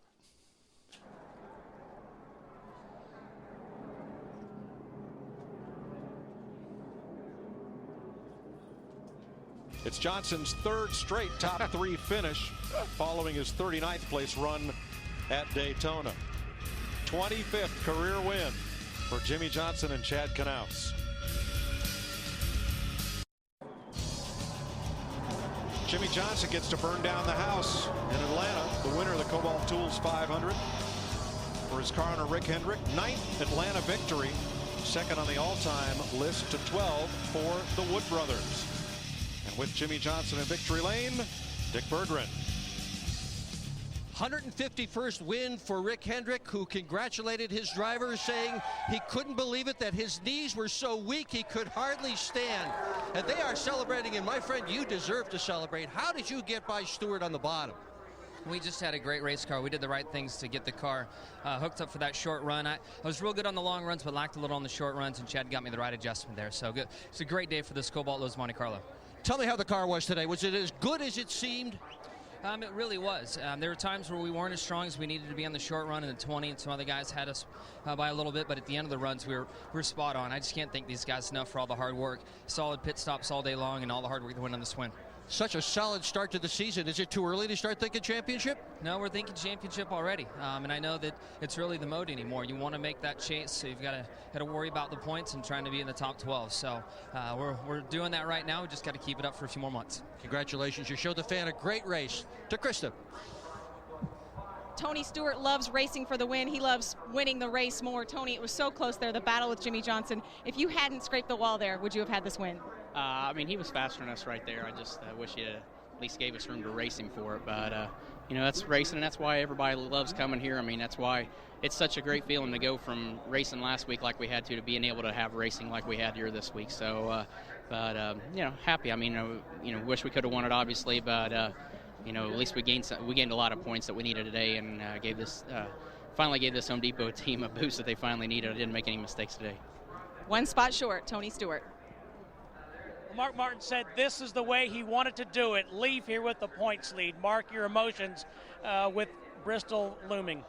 Well, I feel good, man. I'm looking forward to next weekend.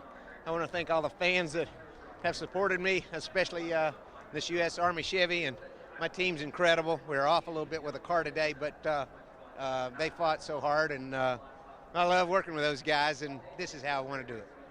Congratulations. Thank you. With Juan Pablo Montoya and one top 5, you've got to be happy with that, but you don't look happy. Tell me what's going on. No, I think it was good. I think everybody at Texaco Havoline Dodge did an amazing job today. You know, everybody, you know, the whole crew has been great, you know, and to see all 3 Ganassi cars running good today, I think it's big. It really shows the form of the team. It's a little bit pissed off because I had Jimmy in the last restart. I thought, oh, I got him, and I just ran out of road. And it's one of those things, you think, oh, it's going to go, it's going to make it, and I didn't make it. You know, I just clipped it with the rear, and it just brought the car to the wall. And, you know, he actually hit us. We lost the place there. But, you know, we learn from there. And It's just nice. It's nice to have a good car, and I think the Busch race yesterday helped me a lot to get confidence running high. And I tried at the beginning to run in the bottom with everybody and just couldn't. Car for some reason it just doesn't handle good in the bottom. A top 5. Chris Myers, you can tell he wanted just a little bit more.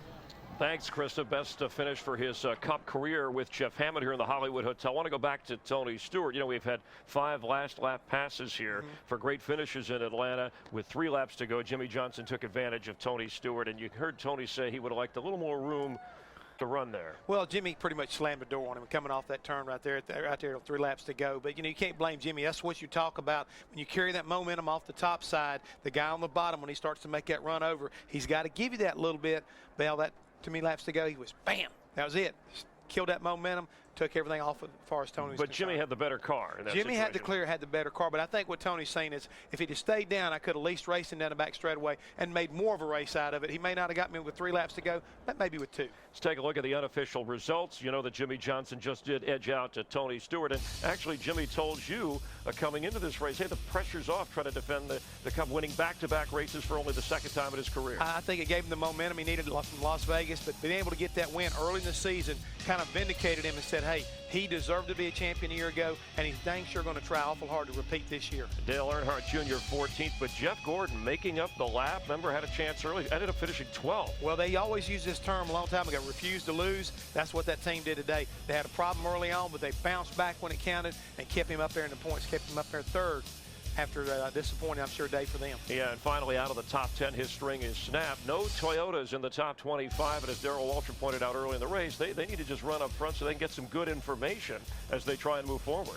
They still got a lot of work to do as far as Toyota's concerned, but I'm sure they're not going to quit anytime soon. So Mark Martin goes in, and Mike Joy wanted us to point out the last time the points leader took a break and did not run was back in the early 80s when Cale Yarborough was not running a full schedule. And this is the first time for Mark Martin since 1990 that he has led the points for 3 consecutive races. Jeff Gordon, Jeff Burton, Jimmie Johnson, Matt Kenseth, and Tony Stewart. And you see the rest of the point standings, and we'll see them all head to Bristol, except for Mark Martin. He'll be watching, and we hope you will be. NASCAR on Fox. Next week, we'll move to Bristol. Our coverage on Friday. Nexo Cup Series qualifying on speed. On Saturday, Nexo Cup Series practice, followed by another Cup Series practice on speed. Sunday, NASCAR race day on speed. And it's Nexo Cup Series racing on Fox, followed by NASCAR Victory Lane on speed. Our coverage continuing next weekend across the Fox family of networks. Kurt Busch batting .500 at Bristol. He's won 5 of the last 10 races there, finishing 11th today. Might he pull off another creative snow angel? For our entire production crew, Jeff Hammond, Chris Myers in the Hollywood Hotel. Jimmie Johnson goes back-to-back. We'll see you next week in Bristol. Take care.